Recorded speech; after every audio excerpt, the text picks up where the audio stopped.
अस्मद्गुरुभ्यो नमः। अस्मत्परमगुरुभ्यो नमः। अस्मत्सर्वगुरुभ्यो नमः। श्रीमते रामानुजाय नमः। श्रीमान् वेङ्कटनाथार्य कवितार्किककेसरी वेदान्ताचार्यवर्यो मे सन्निधत्तां सदा हृदि। गुरुभ्यः तद्गुरुभ्यश्च नमो वागमदीमहे वडीमहे च तत्र द्योदम्पती जगदाम्पति स्वशेषभूतेन मया स्वीः सर्वपरिचितैः विधातुं प्रीतमात्मानं श्रीमान् प्रकृमदे स्वयम्।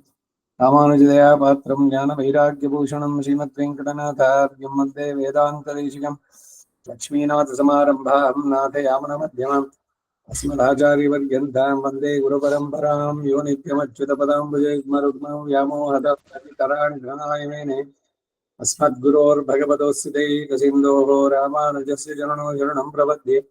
मातापिता युवतीस्तनया विभूतिः सर्वं यदेव नियमेन मदन्मयानः माद्यस्य न कुलपतेर्वकुलविरहमं श्रीमत्तदङ्ग्रीगणं प्रणमामि मुग्धभूतं सरश्च मादाह्वयपट्टनः तश्रीभक्तिसारकुलशेखरयोगिवाहान् भक्ताङ्गिरेण वरकालयतीन्द्रमिश्रान् श्रीमत्पराङ्कुशमुनिं प्रणतोऽस्मि नित्यम्। शुक्लाम्बरधरं विष्णुं शशिवर्णं चतुर्भुजं प्रसन्नवदनं ध्यायेत् सर्वविघ्नोपशान्तये। यस्य धृतवक्त्राद्याः पारिषद्याः परशतं विघ्नं निघ्नन्ति सततं विश्वक्सेनं नमाश्रये। दिव्याकारं सरोजाक्षं शङ्खचक्रगदाधरं मुकुन्दध्वानगीयं विश्वक्सेनमुपास्महे। ज्ञानानन्दमयं देवं निर्मलं स्फटिकाकृतिम् आधारं सर्वविद्यानां हयग्रीवमुपास्महे।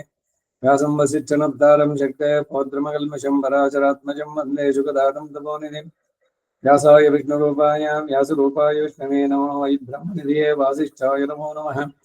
जय दिवराजरसूनुः सत्यवती हृदयनन्दनो व्यासः यस्यास्य कमलगलितं वाङ्मयममृतं जगत्पति।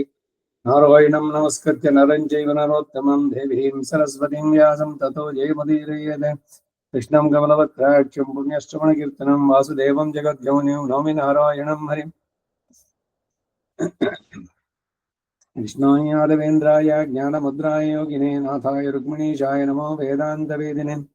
नमोऽस्तु ते व्यासविशालबुद्धे प्रह्लादविन्दाय तपत्नेत्राय येन त्वया भारततैलपूर्णः प्रज्वालितो ज्ञानमयप्रदीपः।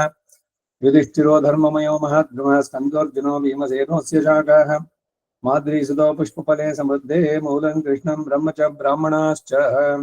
भीष्मद्रोणतटा चैत्रतजला गान्धार नीलोत्पला शल्यग्राहवती कृपेण वैनी कर्णेन वेलाकुला अश्वत्थामविकर्णघोरमकरा दुर्योधनावर्तिनी सोत्तीर्णः खलुपाण्डवैर्नदी कैवर्तके केशवी। कर्मे चार्थे च कामे च मोक्षे च भरतर्षभ यदि हास्ति तदन्यत्र यन्ने हास्ति न तद्क्वचित्। महत्त्वे च गुरुत्वे च ध्रियमाणं यतोऽधिकं महत्त्वात् भारवत्वः च महाभारतमुच्यते। अष्टमैषी समेत श्रीकृष्णाय परब्रह्मणे नमः। अथ श्रीमन्महाभारते कर्णपर्वे चतुःपञ्चाश अध्यायः 54ನೇ ಅಧ್ಯಾಯ। ನಿನ್ನೆ ದಿವಸ ಅರ್ಜುನ ಅಶ್ವತ್ಥಾಮನನ್ನ ಸೋಲಿಸಿದ. ಅವನ ರಥ ಚಕ್ರ ಇದು ಸಾರಥಿ ಕುದುರೆ ಎಲ್ಲಾನು ಹೋಯ್ತು. ಕಡೆಗೆ ಅಶ್ವತ್ಥಾಮ ಆ ಕಡೆ ಹೋದ, ಕರ್ಣನ ಸೈನ್ಯದಲ್ಲಿ ಸೇರ್ಕೊಂಡ. ಮುಂದಕ್ಕೆ ಅರ್ಜುನನು ದಂಡಧಾರರನ್ನ ಕೊಂದದ್ದು, ಆಮೇಲೆ ಪಾಂಡವ ಸೇನೆಯ ಉತ್ತರ ಭಾಗದಲ್ಲಿ ದಂಡಧರನಿಂದ ಕೊಲ್ಲಲ್ಪಡ್ತಿದ್ದ ಆನೆ, ಕುದುರೆ, ರಥ, ಪದಾತಿ ಸೈನ್ಯಗಳು ಇವುಗಳ ಕೂಗಾಟ ಪ್ರಬಲವಾಗಿ ಕೇಳುವಂತು. ಒಡನೆ ಕೃಷ್ಣ ವಾಯುವೇಗವುಳ್ಳ ಕುದುರೆಗಳನ್ನ ಆ ಕಡೆಗೆ ತಿರುಗಿಸಿ ಅರ್ಜುನನ ಕುರಿತು ಅದೋ ಭಯಂಕರವಾದ ಗಜವನ್ನೇರಿ ಮಗಧ ರಾಜ ಮೀರಿ ಬರ್ತಾ ಇದ್ದಾನೆ. ಯುದ್ಧ ಪ್ರಯತ್ನದಲ್ಲಿಯೋ ಬಲದಲ್ಲಿಯೋ ಭಗದತ್ತನಿಗೆ ಇವನೇನು ಕಡಿಮೆ ಆದವನಲ್ಲ. ಮೊದಲು ಈತನನ್ನು ಕೊಂದು ಆಮೇಲೆ ನೀನು ಸಂಶಪ್ತಕರನ್ನ ಕೊಲ್ಲು ಎಂದು ಹೇಳುತ್ತಾ ಮಾತು ಮುಗಿಯೋದ್ರೊಳಗಾಗಿ ಅರ್ಜುನನನ್ನ ದಂಡಧರ ಏರಿದ್ದ ಆನೆಯ ಸಮೀಪಕ್ಕೆ ಕರೆತಂದ. ಮಾಗಧ ರಾಜನು ಬಲಶಾಲಿಯು ಹಠಸಾಧಕನೂ ಆದಂತಹ ದಂಡಧಾರ ಅನೇಕ ಯುದ್ಧವೀರೊಡನೆಗೂಡಿ ಭಯಂಕರ ಉತ್ಪಾದಕ ಸೂಚಕವಾದ ಧೂಮಕೇತು ಗ್ರಹವು ಭೂಮಂಡಲವನ್ನೆಲ್ಲ ನಾಶ ಮಾಡುವಂತೆ ಶತ್ರು ಸೈನ್ಯವನ್ನು ನಾಶ ಮಾಡಿದ. ಸುಶಿಕ್ತವಾಗಿ ಗಜಾಸುರನಂತೆ ಭಯಂಕರನಾಗಿ ಮಹಾಬೇಗದ ಸಿಡಿಲಿನಂತೆ ಗಿಂಕರಿಸುತ್ತಿದ್ದ ಆನೆ ಮೇಲೆ ಕುಳಿತು ಆ ದಂಡಧಾರನು ಕಾಲಚಕ್ರದಂತೆ ಸುತ್ತುತ್ತಾ ರಣರಂಗದಲ್ಲಿ ಗಜ ತುರಗ ರಥಗಳನ್ನ ಪದಾತಿಗಳನ್ನ ಮಹಾರಥರನ್ನ ಹುಡುಕಿ ಅವರವರ ವಾಹನಗಳೊಡನೆ ಅವರನ್ನ ಬಾಣಗಳಿಂದ ಸಂಹರಿಸಿದ. ಕಾಲಾಳುಗಳನ್ನ, ಕಂಚು ಕಬ್ಬಿಣದ ಕವಚಗಳನ್ನು ತೊಟ್ಟು ಕುದುರೆ ಮೇಲೆ ಇದ್ದ ಸೈನಿಕರನ್ನು ಕಾಡಾನೆ ಒಣಗಿದ ಬಿರುಮಳೆಯನ್ನು ನೆಗ್ಗುವಂತೆ ತನ್ನ ಪ್ರಬಲವುಳ್ಳ ಆನೆಯಿಂದ ತುಳಿಸಿಕೊಳ್ಳುತ್ತಾ ಬಂದ. ರಥನೇಮಿ ಧ್ವನಿ, ನಾಣಿನ ಧ್ವನಿ, ಮೃದಂಗ, ಬೇರಿ ನಿನಾದಗಳು, ಅನೇಕ ಶಂಖಘೋಷಗಳು, ಸಾವಿರಾರು ರಥ, ಗಜ, ತುರುಗಗಳ ಧ್ವನಿ ಇವುಗಳಿಂದ ಕೂಡಿದ ಸೈನ್ಯದಲ್ಲಿ ಅರ್ಜುನನು ರಥವನ್ನು ಬಿಟ್ಟುಕೊಂಡು ಬಂದು ದಂಡಧಾರನ ಉತ್ತಮ ಗಜವನ್ನ ಎದುರಿಸಿದ. ಒಡನೆ ದಂಡಧಾರನು ಅರ್ಜುನನನ್ನ 12 ಬಾಣಗಳಿಂದ, ಕೃಷ್ಣನನ್ನ 16 ಬಾಣಗಳಿಂದ, ಅವರ ಕುದುರೆಗಳನ್ನು 3 ಬಾಣಗಳಿಂದಲೂ ಹೊಡೆದು ಅಡಿಗಡಿಗೆ ಸಮಾಧಾನ ಮಾಡುತ್ತಾ ನಗುತ್ತಲೂ ಇದ್ದ. ಆಗ ಪಾರ್ಥನು ಬಾಣ ಸಂಧಾನ ಮಾಡಿದ್ದ ದಂಡಧಾರನ ಬಿಲ್ಲನ್ನ, ಅಲಂಕೃತವಾದ ಅವನ ಧ್ವಜವನ್ನು ಕತ್ತರಿಸಿ ಅವನ ಪಾದ ರಕ್ಷಕರೊಡನೆ ಮಾವಟಿಗರನ್ನು ಕೊಂದ. ಆಗ ಗಿರಿ ಪ್ರವೇಶದ ಅರಸನಾದಂತಹ ದಂಡಧಾರನಿಗೆ ಬಹಳ ಕೋಪ ಉಂಟಾಗಿ ಅವನು ಮದಜಲವನ್ನು ಸ್ರವಿಸುತ್ತಿರುವ ಮತ್ತು ಮಹಾವೇಗವುಳ್ಳ ತನ್ನ ಆನೆಯ ಮೇಲಿಂದ ತೋಮರಗಳನ್ನು ಪ್ರಯೋಗಿಸಿ ಕೃಷ್ಣ ಅರ್ಜುನ ಇಬ್ಬರನ್ನು ಹೊಡೆದ. ಇಷ್ಟರಲ್ಲಿ ಅರ್ಜುನ 3 ಬಾಣಗಳಿಂದ ಆನೆಯ ಸೊಂಡಲಿಗೆ ಸಮಾನವಾದ ಆ ದಂಡಧಾರನ 2 ಬಾಹುಗಳನ್ನ, ಪೂರ್ಣಚಂದ್ರನಿಗೆ ಎಣೆಯಾದ ಮುಖವುಳ್ಳ ಆತನ ತಲೆಯನ್ನ ಏಕಕಾಲದಲ್ಲಿ ಕಡಿದು ಅವನ ಆನೆಯ ಮೇಲೆಯೂ ಬಾಣಗಳನ್ನು ಪ್ರಯೋಗಿಸಿದ. ಸುವರ್ಣಾಭರಣವುಳ್ಳ ಆನೆಯ ಮೈ ಮೇಲೆಲ್ಲ ಚಿನ್ನದ ಕಟ್ಟುಳ್ಳ ಅರ್ಜುನನ ಬಾಣಗಳು ನಾಟಿದಾಗ ಅದು ರಾತ್ರಿ ಕಾಲದಲ್ಲಿ ಕಾಳ್ಗಿಚ್ಚಿನಿಂದ ಹತ್ತಿ ಉರಿಯುವ ಔಷಧಿಗಳೊಡನೆಯೋ ಮರಗಳೊಡನೆಯೋ ಕೂಡಿದ ಬೆಟ್ಟದಂತೆ ಕಾಣಿಸ್ತಾ ಇತ್ತು. ಈ ಪ್ರಹಾರದಿಂದ ನೊಂದ ಆ ಆನೆಯು ಮೇಘ ಗರ್ಜಿಗೆ ಸಮಾನವಾಗಿ ಕೂಗುತ್ತಾ ನೆಲದಲ್ಲಿ ಸುತ್ತಾಡುತ್ತಾ ದಿಗ್ಭ್ರಮ ಹಿಡಿದಂತಾಗಿ ಯುದ್ಧರಂಗದಿಂದ ಓಡಿತು. ಸ್ವಲ್ಪ ಹೊತ್ತಿನಲ್ಲಿ ಅದು ತನ್ನ ಮಾವಟಿನೊಡನೆ ವಜ್ರಾಯದಿಂದ ಹೊಡೆಯಲ್ಪಟ್ಟ ಬೆಟ್ಟದಂತೆ ಕೆಳಗೆ ಬಿತ್ತು.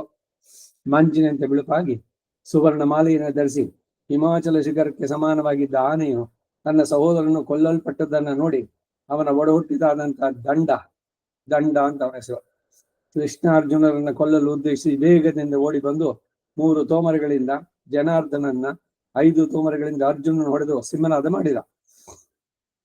ಒಡನೆ ಅರ್ಜುನ ಬಾಣ ಪ್ರಯೋಗ ಮಾಡಿ ಆತನ 2 ಕೈಗಳನ್ನು ಕತ್ತರಿಸಿಬಿಟ್ಟ. ತೋಮರ ಆಯುಧವನ್ನು ಹಿಡಿದು ದುಂಡೆಗೆ ದಪ್ಪನಾಗಿ ತೋಳ್ಬೆಳಗಳಿಂದ ಚಂದನ ಲೇಪದಿಂದ ಅಲಂಕೃತವಾಗಿದ್ದ 2 ಕೈಗಳು ಬೆಟ್ಟದ ಶಿಖರದಿಂದ ಕೆಳಕ್ಕೆ ಉರುಳುವ 2 ಮಹಾಸರ್ಪಗಳಂತೆ ಏಕಕಾಲದಲ್ಲಿ ಆನೆ ಮೇಲಿಂದ ಕೆಳಗಿಳಿದುವು. ಒಡನೆ ಕಿರೀಟಿಯು ಅರ್ಧ ಚಂದ್ರಬಾಣದಿಂದ ಕತ್ತರಿಸಲ್ಪಟ್ಟು ಅವನ ತಲೆಯು ನೆಲಕ್ಕೆ ಬಿತ್ತು. ರಕ್ತದಿಂದ ತೊಯ್ದ ನೆಲಕ್ಕೆ ಬಿದ್ದ ದಂಡನ ಮುಂಡವು ಆಗ ಹಸ್ತಗಿರಿಯಿಂದ ಪಶ್ಚಿಮಕ್ಕೆ ಬೀಳುವ ಸೂರ್ಯನಂತೆ ಬಿದ್ದು ಪಾರ್ಥನು ಸೂರ್ಯ ಕಿರಣಿಗೆ ಸಮಾನವಾದಂತಹ ದಿವ್ಯ ಅಸ್ತ್ರಗಳಿಂದ ಹಿಮಾಚಲ ಶಿಖರಕ್ಕೆ ಸಮಾನವಾದ ಅವನ ಆನೆಯನ್ನ ಭೇದಿಸಲು ಅದು ವಜ್ರಾಹತವಾದ ಹಿಮಗಿರಿಯಂತೆ ನೆಲಕ್ಕೆ ಬಿತ್ತು. ಇದರಂತೆಯೇ ಪ್ರಬಲವಾದ ಇನ್ನೂ ಹಲವು ಆನೆಗಳು ಮುಂದೆ ಬಂದು ಅರ್ಜುನನಿಂದ ಕೊಲ್ಲಲ್ಪಟ್ಟವು. ಅರ್ಜುನನು ಇನ್ನೂ ಅನೇಕ ಶತ್ರುಗಳ ಸೈನ್ಯವನ್ನೆಲ್ಲ ನಾಶ ಮಾಡಿದ. ಆನೆಗಳು, ರಥಿಕರು, ಕುದುರೆಗಳು, ಮನುಷ್ಯರು ಗುಂಪು ಗುಂಪಾಗಿ ಮುಂದೆ ಬಿದ್ದು ಅಲ್ಲಲ್ಲಿ ಬಾಣಗಳಿಂದ ನೊಂದು ತತ್ತಳಿಸುತ್ತಾ ತಮ್ಮ ತಮ್ಮ ಪೂರ್ವೋತ್ತರಗಳನ್ನು ಹೇಳಿಕೊಳ್ಳುತ್ತಾ ಒಬ್ಬರಿಂದೊಬ್ಬರು ಹತರಾಗ್ತಾ ಇದ್ರು. ಆಮೇಲೆ ಅರ್ಜುನಗಳಿಗೆ ಸೈನಿಕರೆಲ್ಲ ದೇವಗಣಗಳು ಇಂದ್ರನ ಹೇಗೋ ಹಾಗೆ ಅರ್ಜುನನ ಸುತ್ತಿ ನಿಂತು, ವೀರಾಗ್ರಣಿ, ರಜೆಗಳು ಮರಣಕ್ಕೆ ಭಯಪಡುವಂತೆ ಯಾವನಿಗಾಗಿ ನಾವು ಭಯಪಡುತ್ತಿದ್ವೋ ಆ ಶತ್ರುವ ನಮ್ಮ ಭಾಗ್ಯವಶದಿಂದ ನಿನ್ನಿಂದ ಹತನಾದ. ಓ ಶತ್ರು ಸಂಹಾರಕ, ಅಂತಹ ಪ್ರಬಲ ಶತ್ರುಗಳಿಂದ ನೀನು ನಮ್ಮನ್ನು ರಕ್ಷಿಸದೇ ಇದ್ರೆ ನಾವೆಲ್ಲರೂ ಶತ್ರುಗಳಿಂದ ಹತರಾಗಿ ಈಗ ನಾವು ಸಂತೋಷ ಪಡುವಂತೆ ಶತ್ರುಗಳು ಸಂತೋಷ ಪಡ್ತಾ ಇದ್ರು ಎಂದು. ಅರ್ಜುನ ಈ ವಾಕ್ಯಗಳನ್ನ ಕೇಳುತ್ತಾ ಆನಂದಿತ ಹೃದಯನಾಗಿ ಆ ಜನರನ್ನೆಲ್ಲ ತಕ್ಕಂತೆ ಮನ್ನಿಸಿ ತಿರುಗಿ ಸಂಶಪ್ತಕರನ್ನ ಕೊಲ್ಲಲು ಮುಂದಕ್ಕೆ ಹೊರಟ. ಇಲ್ಲಿಗೆ 54ನೇ ಅಧ್ಯಾಯ. ಅಷ್ಟಮೈಷಿ ಸಮೇತ ಶ್ರೀ ಕೃಷ್ಣಾಯ ಪರಬ್ರಹ್ಮಣೇ ನಮಃ. ಈ ಪಾರಾಯಣಗಳನ್ನು ಮಾಡಬೇಕಾದ್ರೆ ಧ್ಯಾನ ಶ್ಲೋಕಗಳು ಬಹಳ ಅಗತ್ಯ. ಈಗ ಆನ್ಲೈನ್ ನಲ್ಲಿ ಬರೋದಕ್ಕೆ ಕೆಲವರೆಲ್ಲ ಏನ್ ಮಾಡಿದ್ದಾರೆ, ಅಯ್ಯೋ 2-3 ನಿಮಿಷ ಹೇಳಿದ್ರೆ ಕೇಳುವರಿಗೆ ಅಯ್ಯೋ ಏನೋ ಹೇಳ್ತಾ ಇದ್ದಾರೆ ಬರೀ ಸ್ತೋತ್ರಗಳನ್ನೇ ಅಂತ ಹೇಳಿ ಮುಂದೆ ಹೋಗ್ತಾರೆ ಅಂತ ಹೋದ್ರೆ ಅವ್ರಿಗೆ ಇಲ್ಲ ಅಷ್ಟೇ. ಆದ್ರೆ ಸಂಪ್ರದಾಯದ ಏನು ಅಂತಂದ್ರೆ, ಈಗ ರಾಮಾಯಣ ಓದ್ಬೇಕಾದ್ರೆ ಧ್ಯಾನ ಶ್ಲೋಕಗಳು ಪೂರ ಆಗ್ಬೇಕು. ಪಿತಾಮಹಸ್ಯಾಪಿ ಪಿತಾಮಹೋಯ ಪ್ರಾಚೇತ ಸಾದೇಶ ಫಲಪ್ರದಾಯ ಶ್ರೀಭಾಷ್ಯಕಾರೋತ್ತಮ ದೇಶಿಗಾಯ ಶ್ರೀಶೈಲ ಪೂರ್ಣಾಯ ನಮೋ ನಮಸ್ತೆ. ಯಾಕೆ ಹೇಳ್ದೆ ಅಂದ್ರೆ, ಈಗ ಮೊದಲು ಸ್ಥಾನ ಇದು ಹೇಳ್ಬೇಕಾದ್ರೆ ರಾಮಾನುಜ ದಯಾಪಾತ್ರಂ ಆಚಾರ್ಯ ತನಿಗಳು ಅವರನ್ನೆಲ್ಲ ವಂದಿಸಿ ಆಮೇಲೆ ಆ ಒಂದು ಪಾರಾಯಣಕ್ಕೆ ಯಾವ ಗ್ರಂಥ ನೀವು ಇಟ್ಕೊಂಡಿದ್ದೀರೋ ಅದನ್ನ ಮಾಡ್ಬೇಕು. ಹೀಗೆ ಅಷ್ಟಾಕ್ಷರಿ ದ್ವಯಮಂತ್ರ ಚರ್ಮ ಶ್ಲೋಕ ಸಮಾಶಯನ ಆದ್ಮೇಲೆ ಪ್ರತಿದಿನ ಜಪಿಸ್ಬೇಕು. ಓ ಆಚಾರ್ಯ ತನಿಯನ್ನು ಹೇಳ್ತಾ ಕೂತ್ಕೊಂಡ್ಬಿಟ್ರೆ ಟೈಮ್ ಆಗ್ಬಿಡತ್ತೆ, ಬೇಡ ಡೈರೆಕ್ಟ್ ಆಗಿ ಹೋದ್ರೆ ಅಂತ ಏನೂ ಉಪಯೋಗ ಇಲ್ಲ. ಅದು ಇದು ಸಂಪ್ರದಾಯದ ಇದ್ರಲ್ಲೇ ಬಹಳ ಸ್ಪಷ್ಟೀಕರಣ ಮಾಡಿ ಹೇಳಿದ್ದು. ಕಾಲಕ್ಷೇಪ ಗ್ರಂಥ ಇದುಗಳನ್ನ ಕೇಳಿದ್ರೆ ಅದ್ರಲ್ಲಿ ಹೇಳುತ್ತೆ ಗುರು ಪರಂಪರಾ ಸಾರ ರಹಸ್ಯ ತ್ರಿಸಾರದಲ್ಲಿ. ಅದಕ್ಕೆ ಒಂದು ಸಪರೇಟ್ ಚಾಪ್ಟರ್ ಇಟ್ಟು ಮೊದಲು ಆರಂಭದಲ್ಲಿ ಗುರುವನ್ನ ನಂಬಿ ವಂದಿಸುವಂತದ್ದು ಎಷ್ಟು ಮುಖ್ಯ ಅಂತ. ಹಾಗೇನೆ ಕನ್ಕ್ಲೂಡಿಂಗ್ ನಲ್ಲಿ ಆ ಧ್ಯಾನ ಶ್ಲೋಕಗಳು. ಈಗ ಮಹಾಭಾರತ, ಭಾಗವತ, ಭಗವದ್ಗೀತಾ ಎಲ್ಲವೂ ಅದಕ್ಕೆ ಸೇರಿದ್ದೆ ತಾನೆ. ಭಾಗವತ ಏನೋ ಕೃಷ್ಣನ ಚರಿತ್ರೆಗೆ ಬರುತ್ತೆ, ಬಟ್ ಅಗೇನ್ ಇದಕ್ಕೆ ಸೇರಿದ್ದೇನೆ. ಸೊ ಧ್ಯಾನ ಶ್ಲೋಕಗಳು ಆಲ್ಮೋಸ್ಟ್ ಎಲ್ಲ ಒಂದೇ ತರಾನೇ ಇರುತ್ತೆ. ಆದ್ರೆ ಭಗವದ್ಗೀತೆಗೆ ಹೇಳ್ಬೇಕಾದ್ರೆ ಗೀತೆಯನ್ನು ಕೊಂಡಾಡುವಂತ ಶ್ಲೋಕಗಳು ಹೆಚ್ಚಿಗೆ ಇದೆ. ಈಗ ಮಹಾಭಾರತದ ಹೇಳ್ಬೇಕಾದ್ರೆ ನಾರಾಯಣಂ ನಮಸ್ಕೃತ್ಯ ಯದಿ ಹಾಸ್ತಿ ತದನ್ಯತ್ರ ಎನ್ನೇ ಹಾಸ್ತಿ ತತ್ ಕ್ವಚಿದೆ ಧರ್ಮೇಚ ಅರ್ಥೇಚ ಕಾಮೇಚ ಅದನ್ನ ಹೇಳುವಂತಹದ್ದು. ಇವೆಲ್ಲ ಮಹಾಭಾರತದ ಹಿರಿಮೆಯನ್ನ ಪಂಚಮ ವೇದ ಅಂತ ಹೇಳೋದು. ಆ ಶ್ಲೋಕಗಳು ಸ್ವಲ್ಪ ಅದರಿಂದ ಬೇರೆ ಆಗತ್ತೆ. ರಾಮಾಯಣದ್ದು ಮೊದಲು ವಾಲ್ಮೀಕಿಯನ್ನ ಆಚಾರ್ಯ ಪರಂಪರೆ ಆದ್ಮೇಲೆ ರಾಮಾಯಣವನ್ನ ಕೊಂಡಾಡುವಂತಹದ್ದು, ಆಮೇಲೆ ಆಂಜನೇಯನನ್ನ, ಇವೆಲ್ಲ ಅವಶ್ಯಕವಾಗಿ ಹೇಳಲೇಬೇಕಾದಂತಹದ್ದು. ನಾವು ಮಾಡುವಂತ ಪಾರಾಯಣ ಕಡಿಮೆ ಆದ್ರೂ ಪರವಾಗಿಲ್ಲ, ಆಚಾರ್ಯ ತನಿಯಂಗಳನ್ನು ಬಿಡಬಾರ್ದು. ಹಾಗೆ ಈ ಮಂತ್ರೋಪದೇಶ ಆಗದೆ ಏನೇನೋ ಮಂತ್ರಗಳನ್ನೆಲ್ಲ ಜಪ ಮಾಡಕ್ ಹೋಗ್ಬಾರ್ದು. ಗುರುಮುಖ ಅನಧೀತ್ಯ ಪ್ರಾಹ ವೇದಾನ ಅನ್ನೋದು ಬರೀ ಅವ್ರ 3 ಜನಕ್ಕೆ ಮಾತ್ರ. ಭಗವಂತ, ಜಾತವೇದ ಅಗ್ನಿ, ವೈನತೆಯ. ವೈನತೆಯನ ಅಂಶಜರಾಗಿ ಬಂದವರು ಪೆರಿಯಾಳ್ವ. ಅದರಿಂದ ಅವರಿಗೆ ಗುರುಮುಖ ಅನಧೀತ್ಯ ಪ್ರಾಹ ವೇದಾನ ಶೇಷಾನ್ ಅಂತ ಆರಂಭ ಮಾಡಿದ್ರು. ಇವರುಗಳಿಗೆಲ್ಲ ತಾವು ಜನ್ಮ ಹುಟ್ಟದಾನೇನೆ ಜಾತ ವೇದ ಅಂದ್ರೆ ಹುಟ್ಟತಾನೆ ವೇದವನ್ನು ತಿಳಿದವನವನು. ಅದರಿಂದ ಈ 3 ಜನ ಪರ್ಯಾಳವನ್ನು ಸೇರಿಸ್ಕೊಂಡ್ರೆ 4 ಜನ ಅವರ ವೈನತೆಯನ್ನು ಅಂಶಜರಾಗಿ ಜನಿಸಿದ್ದು. ಇನ್ನೆಲ್ಲರೂ ಕೂಡ ಗುರುಗಳಿಂದ ಉಪದೇಶ ಪಡೆದೇ ನಡೆಸುವಂತ. ಸೊ ಧ್ವನಿಯನ್ನು ಅನ್ನೋದ್ರದ ಪ್ರಾಮುಖ್ಯತೆಯನ್ನ ಹೇಳ್ತಾ ಇದೆ. ಪ್ರತಿ ಇದರಲ್ಲೂ ಕೂಡ ಅಷ್ಟೇ, ಗ್ರಂಥವನ್ನ ಇಟ್ಟು ಅದಕ್ಕೆ ಷೋಡಶ ಉಪಚಾರ ಮಾಡಿ ಪ್ರತ್ಯಕ್ಷ ಕೃಷ್ಣ ಏವಹಿ ಭಾಗವತವನ್ನ, ಅದರಲ್ಲಿ ಶ್ಲೋಕನೇ ಇದೆ ಹಾಗೆ. ಹಾಗೆ ರಾಮಾಯಣ ಓದ್ಬೇಕಾದ್ರೆ ಸಾಕ್ಷಾತ್ ರಾಮಾಯಣಾತ್ಮನಃ, ಸಾಕ್ಷಾತ್ ರಾಮಾಯಣಾತ್ಮನಃ. ನೀವು ಒಂದು ಸಾಲು ಓದ್ತಿರೋ, ಒಂದು ಪದ ಓದ್ತಿರೋ, ಬ್ರಹ್ಮಣ ಪೂಜ್ಯತೆ ಸದಾ ಅಂತ ಅಲ್ಲಿ ಬರುತ್ತೆ. ಸೊ ಇದೆಲ್ಲ ಧ್ಯಾನ ಶ್ಲೋಕದ ಹಿರಿಮೆಗಳು. ಅದರಿಂದ ಅವಶ್ಯಕವಾಗಿ ಧ್ಯಾನ ಶ್ಲೋಕವನ್ನು ಹೇಳಬೇಕು.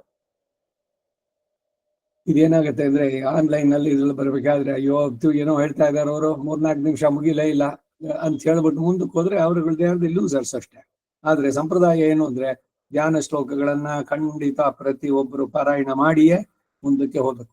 ನಿತ್ಯ ಪಾರಾಯಣ ವಿಧಿ.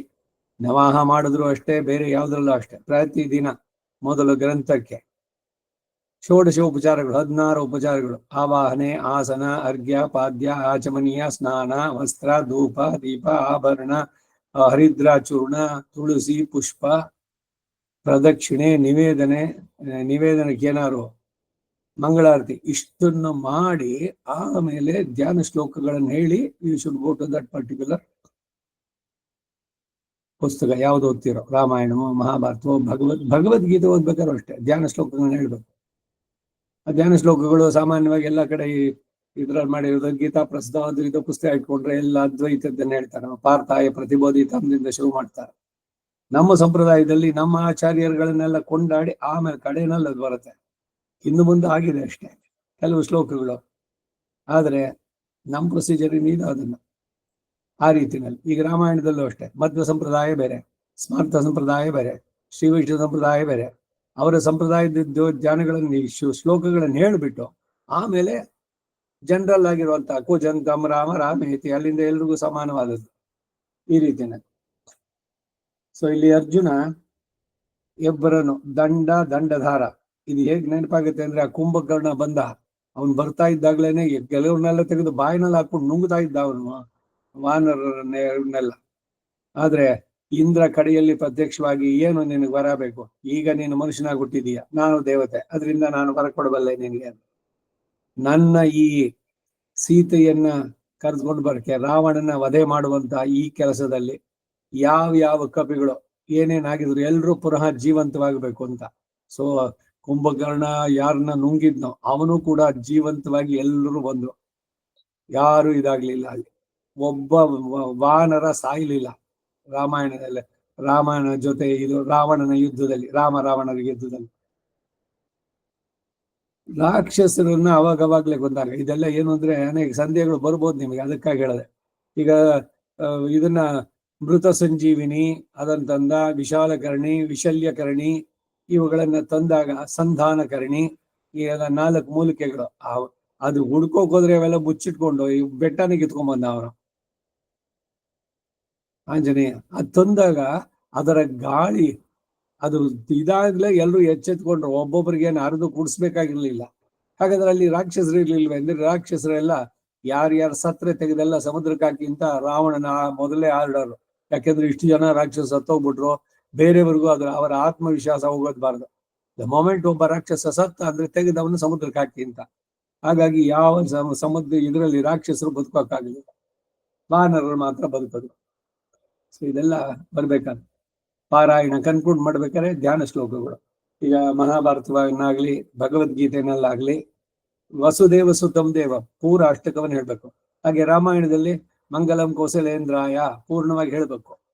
ಏವಮೇ ತತ್ಪುರ ವೃತ್ತಂ ಆಖ್ಯಾನಂ ಭದ್ರಮಸ್ತುವಃ ಅದನ್ನು ಹೇಳಿ ಆಮೇಲೆ ಇದು ಪಾರಾಯಣದ ವಿಧಿಗಳು ಮಧ್ಯದಲ್ಲಿ ಅಷ್ಟೇ.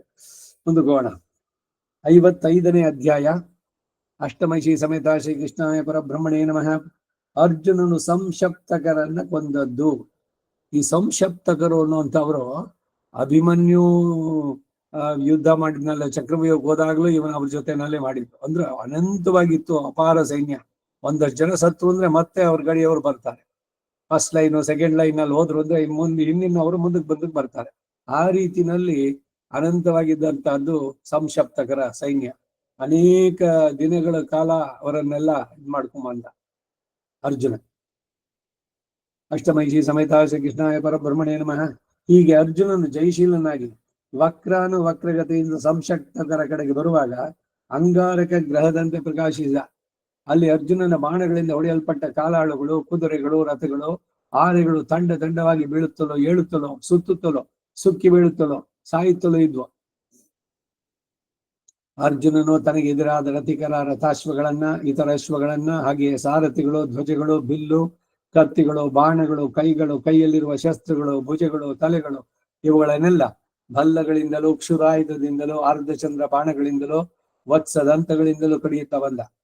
ಆಗ ನಮ್ಮ ಕಡೆಯ ವೀರರು ಒಂದು ಹಸುವಿಗಾಗಿ ಹಲವು ಗೋಳಿಗಳು ಸೇರಿ ಬಂದು ಒಂದು ಮಹಾ ವೃಷಭವನ್ನ ಎದುರಿಸುವಂತೆ ಅರ್ಜುನನನ್ನ ವೇಗದಿಂದ ಎದುರಿಸಿ ಗರ್ಜಿಸುತ್ತಾ ಬಂದರು. ಹೀಗೆ ಅವರು 100,000 ಲೆಕ್ಕದಲ್ಲಿ ಅರ್ಜುನನ ಸಂಧಿಸಿದಾಗ ಅವರಿಗೂ ಅರ್ಜುನನಿಗೂ ಹಿಂದೆ ತ್ರೈಲೋಕಾಧಿಪತ್ಯಕ್ಕಾಗಿ ಅಸುರರಿಗೆ ಇಂದ್ರನ ಯುದ್ಧವಾದಂತೆ ರೋಮಾಂಚನವನ್ನು ಎಬ್ಬಿಸುವ ಪ್ರಬಲ ಯುದ್ಧ ನಡೆಯಿತು.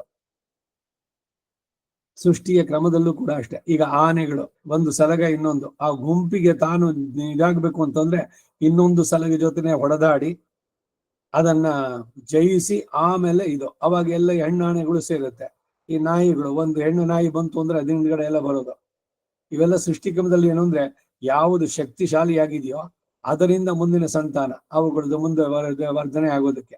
ಪ್ರತಿ ಒಂದು ಪ್ರಾಣಿಗಳ ಗ್ರೂಪ್ನಲ್ಲೂ ಈ ತರ ಬರುತ್ತೆ. ಗಂಡು ಹೊಡೆದಾಡೋದು, ಕರಡಿಗಳಲ್ಲಿ, ಹುಲಿಗಳಲ್ಲಿ, ಸಿಂಹ ಎಲ್ಲದರಲ್ಲೂ ಕೂಡ ಅಷ್ಟೇ. ತನಗೆ ಪ್ರಬುದ್ಧ ವೈರಿಯಾಗಿರೋದು ಅಂದ್ರೆ ಆ ಹೆಣ್ಣನ್ನ ತಾನು ಪಡೆಯಬೇಕು. ಅದಕ್ಕಾಗಿ ಈ ಹೋರಾಟಗಳು ಮನುಷ್ಯರು ಇದರಲ್ಲೂ ಕೂಡ ಚರಿತ್ರೆಯಲ್ಲಿ ಬಂದಿದೆ. ಒಂದು ಹೆಣ್ಣಿಗಾಗಿ ಅನೇಕರು ಹೊಡೆದಾಡಿ ಸತ್ತದ್ದು. ಇಬ್ರು ರಾಕ್ಷಸರು ಅಣ್ಣ ತಮ್ಮಂದ್ರು ಒಟ್ಟಿಗೆ, ಅವರಿಬ್ಬರಿಗೂ ಎಂತಹ ಇದು ಇದನ್ನೆಲ್ಲ ತಗೊಂಡಿದ್ದಾನೆ ಅಂದ್ರೆ ಅವರು ಒಬ್ಬರೊಬ್ಬರಿಗೆ ಹೊಡೆದಾಡಿ ಆದಾಗ ಅವ್ರು ಸಾಯುವಂತಹದ್ದು ಅಂತ ಅವ್ರ ವರ ಅದರಿಂದ ತಗೊಂಡಿದ್ದು. ಭಗವಂತ ಅಲ್ಲಿ ಸ್ತ್ರೀಯಾಗಿ ಬಂದು ನಾನು ಇವಳನ್ನು ಮದುವೆ ಆಗ್ತೀನಿ ಅಂತ ಎಲ್ಲ ಪುರಾಣದ ಬೇಕಾದಷ್ಟು ಕಥೆಗಳು ಬರ್ತವೆ, ಒಂದೆರಡಲ್ಲ ಈ ತರ. ಹೀಗೆ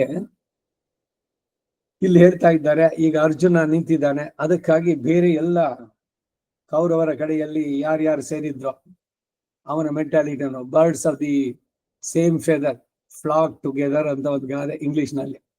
ಈಗ ಕಾಗೆಗಳ ಗುಂಪಿಗೆ ಕೋಗಿಲೆ ಬಂದು ಸೇರಲ್ಲ.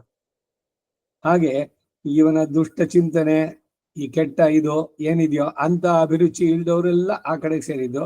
ಅವರೆಲ್ಲ ಒಟ್ಟಿಗೆ ಬಂದು ಅರ್ಜುನನ ಮುಂದೆ ನಿಂತರು. ಅರ್ಜುನ ಸರ್ಪಗಳಂತಿರುವ 3 ಬಾಣಗಳಿಂದ ಉಗ್ರಾಯುಧ ಎಂಬುವನನ್ನು ಹೊಡೆದು ಆತನ ತಲೆಯನ್ನು ಶರೀರದಿಂದ ಪ್ರತ್ಯೇಕಿಸಿದ. ಇದರಿಂದ ಕೋಪಗೊಂಡ ಸಂಶಪ್ತಕರು ವರ್ಷಾಕಾಲದಲ್ಲಿ ಗಾಳಿಯಿಂದ ಚದರಿಸಲ್ಪಟ್ಟ ಮೋಡವು ಹಿಮಾಚಲದ ಮೇಲೆ ಮಂಜನ್ನು ಸುರಿಸುವಂತೆ ಎಲ್ಲ ಕಡೆಗಳಿಂದ ಅರ್ಜುನನ ಮೇಲೆ ಅನೇಕ ಶಸ್ತ್ರಗಳನ್ನು ಪ್ರಯೋಗಿಸಿದರು.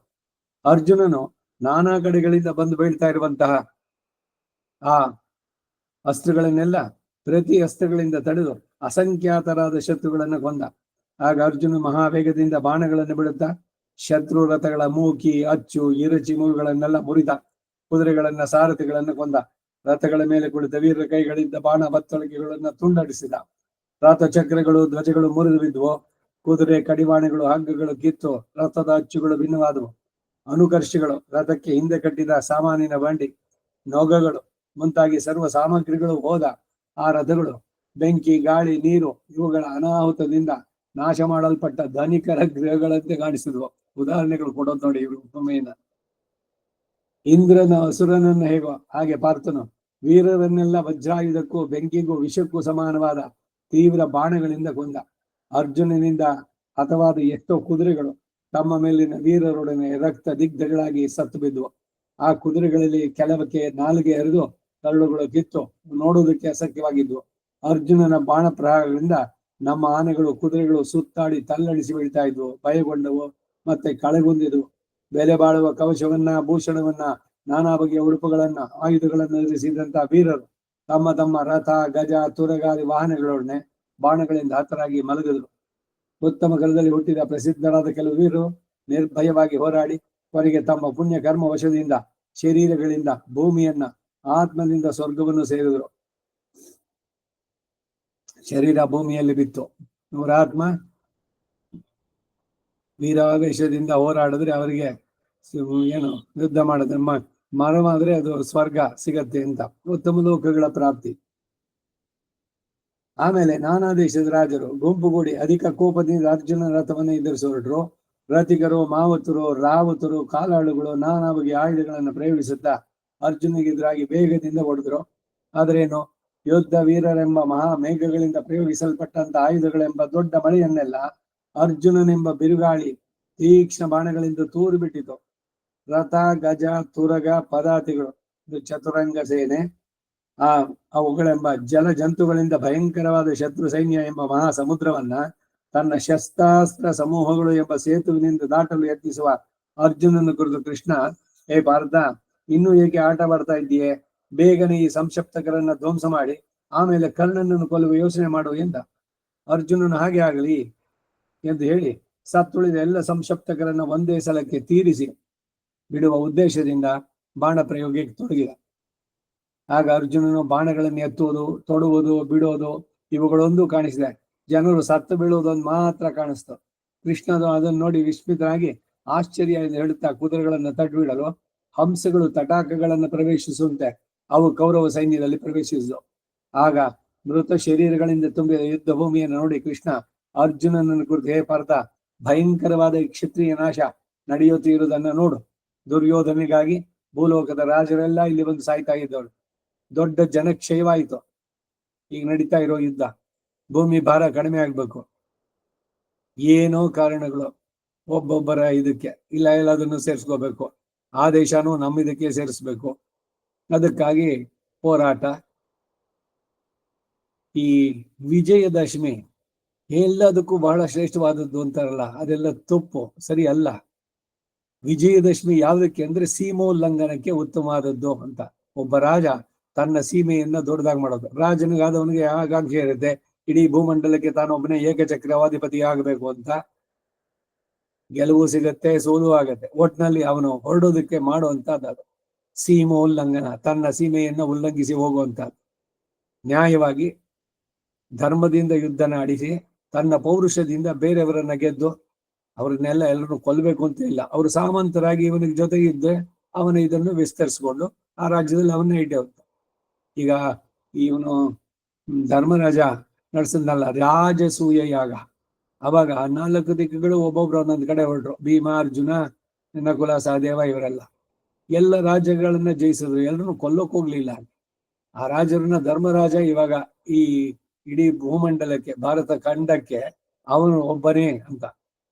ನೀವು ಅವನಿಗೆ ಅಡಿಯಾಳಾಗಿರ್ಬೇಕು, ಸಾಮಂತರಾಗಿದ್ದು ಈ ಅವನು ನಡೆಸುವ ಯಾಗದಲ್ಲಿ ನೀವೆಲ್ಲ ಭಾಗವಹಿಸಿ ಅಂತ. ಹಾಗಾಗಿ ಬೇಕಾದಷ್ಟು ಯಾರು ಎದುರು ನಿಂತರೋ ಅವ್ರ ಜೊತೆ ಯುದ್ಧ ಮಾಡಿದ್ರು. ಯಾರ ಬೇಕಾದ್ರು ಒಪ್ಕೊಂಡ್ರು ಅವ್ರನ್ನ ಮಿತ್ರರನ್ನಾಗಿ ಮಾಡಿ ಅವ್ರ ರಾಜ್ಯ ಕಸ್ಕೊಳ್ಳಿಲ್ಲ. ನೀವೇ ಇರಿ ಅಲ್ಲಿ, ನೀವುಗಳೇ ಮಾಡ್ತಾ ಇರಿ, ಈ ಕಾರ್ಯಕ್ಕೆ ಇದಕ್ಕೆಲ್ಲ ಸಹಕರಿಸಿ ಪೂರಕವಾಗಿ ಮಾಡಿ ಅಂತ. ಇಲ್ದಿದ್ರೆ ಅರ್ಜುನ ಪಾಂಡವರಿಗೆ ಎಲ್ಲಿಂದ ಬರಬೇಕು ಅಷ್ಟೆಲ್ಲ ದುಡ್ಡು? ರಾಜಸೂಯ, ಅಶ್ವಮೇಧ ಇವುಗಳೆಲ್ಲ ನಡೆಸ್ಬೇಕಾದ್ರೆ ಬಹಳಷ್ಟು ಜನ, ಹಣ, ದ್ರವ್ಯಗಳು ಎಲ್ಲ ಬೇಕಾಗತ್ತೆ. ಎಲ್ಲದನ್ನ ಸೇರಿಸಿ ನಡೆಸಿರ್ತದ್ದು.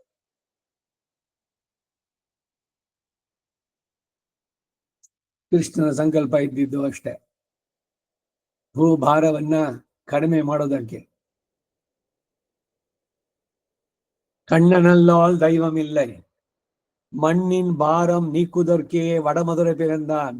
ಉತ್ತರದ ಮದುವೆಯಲ್ಲಿ ಹುಟ್ಟಿದ್ದವನು ಮಣ್ಣಿನ ಭಾರ ಮಾಡೋದಕ್ಕೆ, ಕಡಿಮೆ ಮಾಡೋದಕ್ಕೆ. ಭೂಮಿಗೆ ಭಾರ ಯಾವುದು? ಯಾವಾಗ ಅಧರ್ಮಿಗಳು, ಅನ್ಯಾಯ ಮಾಡೋರು, ತಾಮಸ ಗುಣದವರು, ರಾಕ್ಷಸಿ ಸ್ವಭಾವ ಇವರುಗಳು ಹೆಚ್ಚಾದಾಗ ನಾನು ಸಂಭವಾಮಿ ಹೀಗೆ ಧರ್ಮ ಸಂಸ್ಥಾಪನಾರ್ಥಾಯ. ಸೊ ಅದು ಅವನ ಉದ್ದೇಶ. ಅವನೇನು ತಾನೇ ಮಾಡದ್ನ ಯುದ್ಧನ ಅಂದ್ರೆ ಇಲ್ಲ, ಬರೀ ಒಂದು ಚಾವಟಿ ಕೈನಲ್ಲಿ ಇಟ್ಕೊಂಡಿದ್ದ ಅಷ್ಟೇ. 18 ಅಕ್ಷೋಹಿಣಿ, ಇವರು ಅವರು ಅಂತಿಲ್ಲ. ಪಾಂಡವರ ಕಡೆಯಲ್ಲೂ 8 ಜನ ಸತ್ರು, ಕೌರವರ ಕಡೆಯಲ್ಲೂ ಕೂಡ. ಭೂಭಾರವನ್ನ ಪರಿಹಾರ ಮಾಡೋದಕ್ಕಾಗಿದೆ. ಗಾಳ್ವಾರ ಹೇಳ್ತಾರೆ, ಕಣ್ಣನಲ್ಲ ದೈವವಿಲ್ಲ, ಅವನು ಬಿಟ್ರೆ ಬೇರೆ ದೇವರು ಇಲ್ಲ. ಆಳ್ವಾರ್ಗಳು ಮೊದಲು ತಿರುವಂದಾದಿ ಇವುಗಳು ಹೇಳ್ಬೇಕಾದ್ರೂ ಅಷ್ಟೇ, ತಿರುವಿಲ್ಲದ ದೇವರೈ. ನಾನು ದೇವರು ಅಂತ ಕನ್ಸಿಡರೇ ಮಾಡಲ್ಲ. ಮಹಾಲಕ್ಷ್ಮಿ ಜೊತೆಗೆಲ್ಲದವನು ದೇವರೇ ಅಲ್ಲ. ಅವನು ಶ್ರೀಯಪ್ಪತಿ ಅಂದ್ರೆ ಅವನೇನೆ, ಅವನಿಗೆ ಸಮರೂ ಇಲ್ಲ, ಅಧಿಕರೂ ಇಲ್ಲ. ಶ್ರೀಯಪ್ಪತಿ, ಅವಳು ವಿಷ್ಣು ಪತ್ನಿ, ಎಂದೆಂದಿಗೂ ಆಗಲದಂತ ಯಾವ ಕ್ಷಣದೂ ಕೂಡ ಅವರು ಬಿಟ್ಟಿಲ್ಲ. ಅವರು ಸೂರ್ಯನನ್ನ ಬಿಟ್ಟು ಅವನ ಪ್ರಭೆ ಹೇಗಿರಲ್ವೋ ಆ ರೀತಿನಲ್ಲಿ. ಅಲಗೆಲ್ಲೇ ನಿರುಯುಮೆನ್ನೆ ಅಲರ್ ಮೇಲ್ ಮಂಗೈ ಊರೈ ಮಾರ್ಬ, ಅವಳನ್ನು ತನ್ನ ಮಾರ್ಬ ಎದೆಯಲ್ಲಿ ಇಟ್ಕೊಂಡಿರೋನು. ವೇದವು ಕೊಂಡಾಡುತ್ತೆ, ವಿಷ್ಣು ವಕ್ಷಸ್ಥಲ ಸ್ಥಿತಾಂ, ಮಹಾಲಕ್ಷ್ಮಿಯನ್ನು ಕೊಂಡಾಡ್ಬೇಕಾದ್ರೆ. ಹೀಗೆ ಅವನು ನಿಜವಾಗಿ ಅವನು ಸಂಕಲ್ಪಿಸಿದರೆ ಸಾಧ್ಯ ಇಲ್ಲ. ಏನು? ಭೂಭಾರ ಪರಿಹಾರ. ಇದಕ್ಕೇನೆ ಅವನ ಅವತಾರ ರಹಸ್ಯಗಳು. ಯಾಕೆ ಭಗವಂತ ಅವತರಿಸ್ಬೇಕು? ಪರಿತ್ರಾಣಾಯ ಸಾಧುನಾ ವಿನಾಶಾಯ ಚ ದುಷ್ಕೃತ ಧರ್ಮ ಸಂಸ್ಥಾಪನಾರ್ಥಾಯಾಮ್ ಸಂಭವಾಮಿ ಯುಗೆ ಯುಗೆ ಎಂದ. ಯುಗೆ ಯುಗ ಅಂದ್ರೆ ಇವಾಗ ಕೃತಿ ಯುಗ, ದ್ವಾಪರ ಯುಗದಲ್ಲಿ ಅವನು ಹುಟ್ಟಿದ್ದು. ಸರಿ, ಮುಂದಕ್ಕೆ ಇನ್ನೊಂದು ಯುಗಕ್ಕೆ ಹೋಗ್ತಾನೆ, ಇಲ್ಲ ಕಲಿಯುಗದಲ್ಲಿ ಬರಲ್ವ ಅಂದ್ರೆ ಯುಗ ಅಂದ್ರೆ ಪ್ರತಿದಿನ ಅನ್ನೋ ತರದಲ್ಲಿ. ಯಾವಾಗ ಧರ್ಮಕ್ಕೆ ಗ್ಲಾನಿ ಉಂಟಾಗುತ್ತೋ, ಅಧರ್ಮ ತಲೆ ಎತ್ತುತ್ತೋ, ಆವಾಗ ನಾ ಬರ್ತೀನಿ. ಅದಕ್ಕಾಗಿ ಅವನು ಇಷ್ಟೇ ಅವತಾರ ಅಷ್ಟು ಅಂತ ಹೇಳಲಿಕ್ಕೆ ಆಗೋಲ್ಲ. ದಶಾವತಾರಗಳು ಪ್ರಸಿದ್ಧವಾದ್ದು ಅಷ್ಟೇ ಅಲ್ಲ. ಭಾಗವತದಲ್ಲಿ 40 ಅವತಾರ ಹೇಳ್ತಾವ, ಅಷ್ಟೂ ಅಲ್ಲ, ಇನ್ನೂ. ಮತ್ತೆ ನರಸಿಂಹನ ಅವತಾರ ಆದಾಗ ಈ ಪ್ರಹ್ಲಾದ ಅವನನ್ನ ಇವನು ಹಿರಣ್ಯಕಶಿಪು ಬೆಟ್ಟದಿಂದ ತಳ್ಳಿಸಿದ. ಅಲ್ಲಿಂದ ಉರುಳಿ ಬಿದ್ದು ಸಾಯ್ಲಿ ಅಂತ ಸರ್ಪಗಳಿಂದ ಕಚ್ಚಿಸೋದಕ್ಕೆ ಮಾಡ್ದ. ಕೈ ಕಾಲೆಲ್ಲ ಕಟ್ಬಿಟ್ಟು ಸಮುದ್ರದ ಒಳಗಡೆ ಹಾಕ್ದ. ಆ ಸಂದರ್ಭದಲ್ಲೇ ಅವನನ್ನು ಕಾಪಾಡಿದವ್ರು ಯಾರು? ಹಾಗಾದ್ರೆ ಇವನು ಅದಕ್ಕೆ ಅಲ್ಲಿ ಏನು ಹೇಳೋದು ಅಂದ್ರೆ, ಪ್ರಹ್ಲಾದನ ಮಾತನ್ನ ಸತ್ಯಗೊಳಿಸೋದಕ್ಕಾಗಿ ಅವನೇನಿದ್ದು, ಭಗವಂತ ಎಲ್ಲ ಕಡೆನೂ ಇದ್ದಾನೆ ಅಂತ ಪ್ರವಿಷ್ಟ ಶಾಸ್ತ್ರ ಜನಾನ, ಭಕ್ತನ ಮಾತನ್ನ ಸತ್ಯಗೊಳಿಸುವುದಕ್ಕಾಗಿ ತಾನು ಎಲ್ಲದರಲ್ಲೂ ಇದ್ದಾನೆ ಅಂತ. ಈ ಕಂಬದಲ್ಲಿ ಇದ್ದಾನೋ ಅಂದ ಅವನು. ಆ ಕಂಬ ಬಿಟ್ಟು ಇನ್ನೇನಾದ್ರು ಮಾಡಿದ್ರೆ ಅದರಿಂದನೂ ಬರ್ತಾ ಇದ್ದ. ಭಕ್ತನ ಮಾತನ್ನ ಉಳಿಸುವುದಕ್ಕಾಗಿ. ಯಾಕೆಂದ್ರೆ ಬರೀ ದುಶ್ಚನರನ್ನ ಇದ್ ಮಾಡೋದಕ್ಕೆ ಅವನು ಸತ್ಯಕಾಮ, ಸತ್ಯ ಸಂಕಲ್ಪ ಭಗವಂತ. ವೈಕುಂಠದಲ್ಲಿ ಕೂತ್ಕೊಂಡೇನೆ ತಾನು ಸೃಷ್ಟಿಸಿದ ಈ ಲೀಲಾ ವಿಭೂತಿಯಲ್ಲಿ ಒಂದು ಕೆಟ್ಟ ಇದು ಉಳಿಯೋದು ಬೇಡ ಅಂತ ಸಂಕಲ್ಪ ಮಾಡಿದ್ರೆ ಆಗೋಗುತ್ತೆ, ಎಲ್ಲ ಹೋಗ್ಬಿಡುತ್ತೆ. ಸೊ ಅದು ಸಾಧು ಪರಿತ್ರಾಣ. ಯಾರ್ಯಾರು ಅವನನ್ನ ஒரு ನಾಳ್ ಕಾಣವಾರಾಯೇ ಕದಾನು ಸಾಕ್ಷಾತ್ಕರವಾಣಿ ಚಕ್ಷುಷ, ನನ್ನ ಕಣ್ಣಿಗೆ ಎಂದು ನೀನು ಕಾಣೋದು, ಎಂದಿಗಾವುದೋ ನಿನ್ನ ದರ್ಶನ. ಅದು ಕನ್ನಡನೋ ತಮಿಳೋ ಹಿಂದಿನೋ ಸಂಸ್ಕೃತವೋ ಯಾವುದೋ ಭಾಷೆ, ಒಟ್ನಲ್ಲಿ ಅವರ ತೀವ್ರತೆ ಆ ಪ್ರಾರ್ಥನೆ ಮಾಡಿದಾಗ ಅವ್ರಿಗೆ ಅವರು ಬಯಸಿದ ರೂಪದಲ್ಲೇನೆ ದರ್ಶನವನ್ನು ನೀಡುವುದಕ್ಕಾಗಿ ಮತ್ತೆ ಮತ್ತೆ ಬರ್ತೇನೆ ಅಂತಾನಲ್ಲಿ.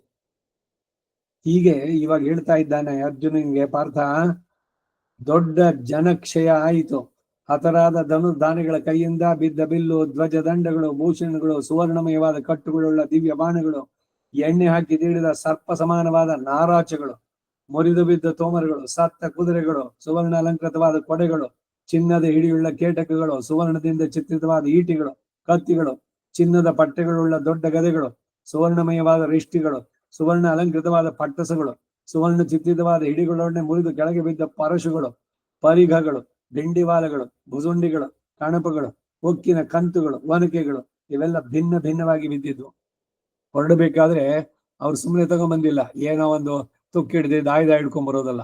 ಅದನ್ನ ಚೆನ್ನಾಗಿ ಉಜ್ಜಿ ಸಾಣೆ ಹಿಡಿದು ಸಿದ್ಧ ಮಾಡಿ ಅದಕ್ಕೆ ಅಲಂಕಾರ, ಅದರ ಕೈಯಲ್ಲಿ ಹಿಡಿಯೋ ಜಾಗದಲ್ಲಿ ಚಿನ್ನದಿಂದ ಮಾಡಿದಂತಹ ಕವರು, ಅದರಲ್ಲಿ ಮುತ್ತು ರತ್ನಗಳಿಂದ ಲೇಪಿಸಲ್ಪಟ್ಟದ್ದು, ಒಬ್ಬೊಬ್ಬರ ಆಯುಧಗಳು ಅವರಿಗೇನೆ ವಿಶೇಷವಾಗಿದ್ದಂತ ಎಲ್ಲವೂ ಈಗ ಯಾರು ವಾರಸುದಾರರು ಇಲ್ಲದೆ ಎಲ್ಲ ಕಡೆನೂ ಚೆಲ್ಲಾಪಿಲ್ಲಿಯಾಗಿ ಬಿದ್ದಿದೆ. ಎಲ್ಲೆಲ್ಲೂ ರಕ್ತದ ಕೋಡಿ.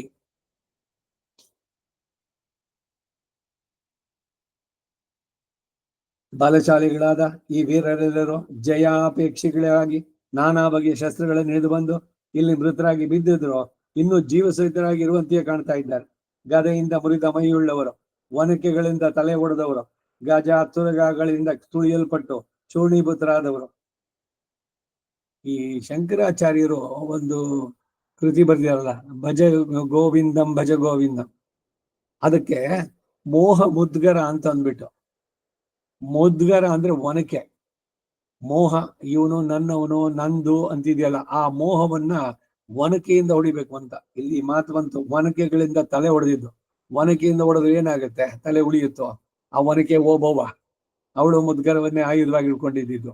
ನೀರ್ ತೋರಕ್ ಬಂದ್ಲು, ಎಲ್ಲ ನುಸಿತಾ ಇದ್ದಾರೆ ಕಳ್ಳಗಿಣ್ಣಿಯಿಂದ. ಇದೆಲ್ಲ ಸೀಕ್ರೆಟ್ ಪ್ಯಾಸೇಜಸ್, ಜನ ಓಡಾಡೋಕೆ ಅಂತ ಇರೋದು. ಅದರನ್ನ ಕಂಡಿಡ್ಕೊಂಡ್ಬಿಟ್ಟು ಅವ್ರು ಬಂದ್ರು ಸೈನಿಕರು, ಒಬ್ಬೊಬ್ಬರನ್ನು ತಲೆ ಹೊಡೆಯೋದು, ತೆಗೆದು ಎಳ್ದು ಹಾಕ್ತಾ ಇದ್ಲು ಅವಳು. ಹಾಗೆ ಒನಕೆಗಳಿಂದ ತಲೆ ಹೊಡೆದವರು, ಗಜ ರಥ ತುರುಗಗಳಿಂದ ತುಳಿಯಲ್ಪಟ್ಟ ಚೂರ್ಣೀಭೂತರಾದವರು 1000 ಲೆಕ್ಕದಲ್ಲಿ ಬಿದ್ದಿರೋದನ್ನ ನೋಡು.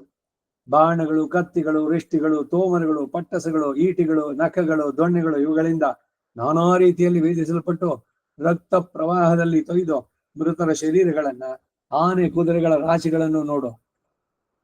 ಚಂದನಾನು ಲೇಪನಗಳಿಂದ, ತೋಳ್ಬಳೆ ಮೊದಲಾದ ಶುಭ ಭೂಷಣಗಳಿಂದ, ಕೈಚೀಲಗಳಿಂದ ಅಲಂಕೃತಗಳಾದ ವೀರರ ಬಾಹುಗಳು ತುಂಡಾಗಿ ಬಿದ್ದಿರೋದನ್ನ ನೋಡು. ಬರೆದುಕೊಳ್ಳ ಶ್ರೇಷ್ಠ, ವೃಷಭದಂತೆ ಕಣ್ಣುಳುಗಳುಳ್ಳ ವೀರರ ಆಭರಣ ಅಲಂಕೃತವಾದಂತಹ ಕೈಗಳು, ಆನೆಯ ಸೊಂಡಿಲುಗಳಿಗೆ ಸಮಾನವಾದ ತೊಡೆಗಳು, ದಿವ್ಯ ಚೂಡಾಮಣಿಗಳನ್ನ ಕರ್ಣ ಕುಂಡಗಳನ್ನ ಧರಿಸಿದ ತಲೆಗಳು, ಇವೆಲ್ಲ ವಿವಿಧ ಆಯುಧಗಳಿಂದ ಚಿನ್ನ ಭಿನ್ನವಾಗಿ ರಕ್ತ ದಿಗ್ಧಗಳಾಗಿ ಬಿದ್ದಿರೋದನ್ನು ನೋಡು. ಇವುಗಳಿಂದ ಈ ರಣರಂಗ ಯಾಗದಲ್ಲಿ ಉರಿ ಅಡಗಿದ ಅಗ್ನಿ ಅಂತಾಗಿದೆ. ಹೋಮ ಎಲ್ಲ ಮಾಡಿ ಪೂರ್ಣಾಹುತಿ ಆದ್ಮೇಲೆ ಅಗ್ನಿ ಎಲ್ಲ ಅಡಗಿದ್ದು ಶಾಂತವಾಗಿದೆ ಅಂತ. ಅದು ಸುಮ್ಮನೆ ಹಂಗೆ ಬಿಡಬಾರ್ದು, ಅಗ್ನಿಶೇಷ ಬಿಡಬಾರ್ದು ಅಂತ. ಅದಕ್ಕೇನೋ ಕಾಗದವೋ ಎಲೆನೋ ಒಂಚೂರು ಗಾಯ ಬಿತ್ತು ಅಂತಂದ್ರೆ ಬೂದಿ ಕೆಳಗಡೆ ಕೆಂಡದಿಂದ ಮತ್ತೆ ಹಚ್ಕೊಂಡು ಉರಿಯುತ್ತೆ. ಶತ್ರುಶೇಷ, ಋಣಶೇಷ, ಸಾಲದ ಶೇಷ, ಇವುಗಳ ಅಯ್ಯೋ ಎಲ್ಲ EMIs, ಈಕ್ವಲ್ ಮಂತ್ಲಿ ಇನ್ಸ್ಟಾಲ್ಮೆಂಟ್ಸ್ ಎಲ್ಲ ತಿರ್ಸಿದ್ದಾಗಿದೆ. ಇನ್ನೊಂದು ಸ್ವಲ್ಪ ಅಷ್ಟೇ, ಇನ್ನೊಂದು 2-3 ಇದೆ, ಕಟ್ಸದ್ರಾಯ್ತು ಅಂತ ಬಿಟ್ರೆ ನೀವು ಅದಕ್ಕೆ ಇಂಟ್ರೆಸ್ಟ್ ಬೆಳೆದು ಬೆಳೆದು ಬೆಳೆದು ನಿಮ್ಮನ್ನು ನುಂಗ್ಬಿಡುತ್ತೆ ಕಡೆಗೆ. ಅದರಿಂದ ಋಣಶೇಷ ಬಿಡಿಸಬಾರ್ದು. ಹಾಗೇನೆ ಯಾರು ಋಣನೂ ಇಟ್ಕೋಬಾರ್ದು. ಗೃಹಸ್ಥರಾದವ್ರು ಬರ್ಬೇಕಾದ್ರೆ ಜೀವನಿಗೇನೆ ಒಬ್ಬ ಬರೀ ಗೃಹಸ್ಥ ಅಲ್ಲ, ಪ್ರತಿಯೊಬ್ಬರಿಗೂ ಕೂಡ 3 ಋಣಗಳು, ಪಿತೃಋಣ, ಈ ಎಲ್ಲ ಹೇಳೋ ದೇವ ಋಣ, ಈ ಋಣಗಳಿಂದ ವಿಮುಕ್ತನಾಗ್ಬೇಕು ಅಂತ. ಏನು ಋಣಗಳು ಅಂದ್ರೆ ಎಲ್ಲೆಲ್ಲಿ ಯಾರು ಏನ್ ತಗೊಂಡಿತ್ತು ಅದೆಲ್ಲ ತೀರಿಸ್ಬೇಕು. ಪಿತೃಋಣದಿಂದ ಬಿಡುಗಡೆ ಹೇಗೆ ಅಂದ್ರೆ, ಮಕ್ಕಳಾಗಿದ್ದಾಗ ನಮ್ಮನ್ನು ಎತ್ತಿ ಆಡಿಸಿ ನಮಗೆ ಆಹಾರ ನೀಡಿ ಎಲ್ಲ ಮಾಡಿ ನಮ್ಮ ಕಾಲ ಮೇಲೆ ನಾವು ನಿಂತ್ಕೊಳ್ಳೋಂಗೆ ಮಾಡಿದ್ದೆಲ್ಲದು. ಅದಕ್ಕೇನು ಅಂದ್ರೆ ಅವರಿದ್ದಾಗ ಅವರನ್ನ ಚೆನ್ನಾಗಿ ಸೇವೆ ಮಾಡಿ, ಅವ್ರ ಶರೀರ ಬಿಟ್ಟ ಮೇಲೆ ಇದರಲ್ಲಿ ಹೇಳಿದಂತೆ ಶ್ರಾದ್ದಗಳು, ತರ್ಪಣಗಳನ್ನ ಮಾಡಿ ನಡೆಸುವಂತಹದ್ದು. ಇವೆಲ್ಲ ಪಿತೃಋಣದಿಂದ ಬಿಡುಗಡೆ ಆಗುವಂತಕ್ಕೆ. ದೈವ ಋಣ ಅಂದ್ರೆ ಪ್ರತಿದಿನ ಭಗವಂತನಿಗೆ ಆರಾಧನೆ ಆಗಿ ತೀರ್ಥವನ್ನು ಸ್ವೀಕಾರ ಮಾಡಬೇಕು, ಯಾವತ್ತೂ ಒಂದ್ ದಿವಸ ಮಾಡೋದಲ್ಲ, ಭಗವಂತನಿಗೆ ಸಮರ್ಪಣೆ ಮಾಡಿ. ದೇವಋಣ, ಪಿತೃಋಣ, ಮನುಷ್ಯ ಋಣ, ಭೂತಋಣ, ಪಂಚವಾ ಏತೆ ಮಹಾಯಜ್ಞ.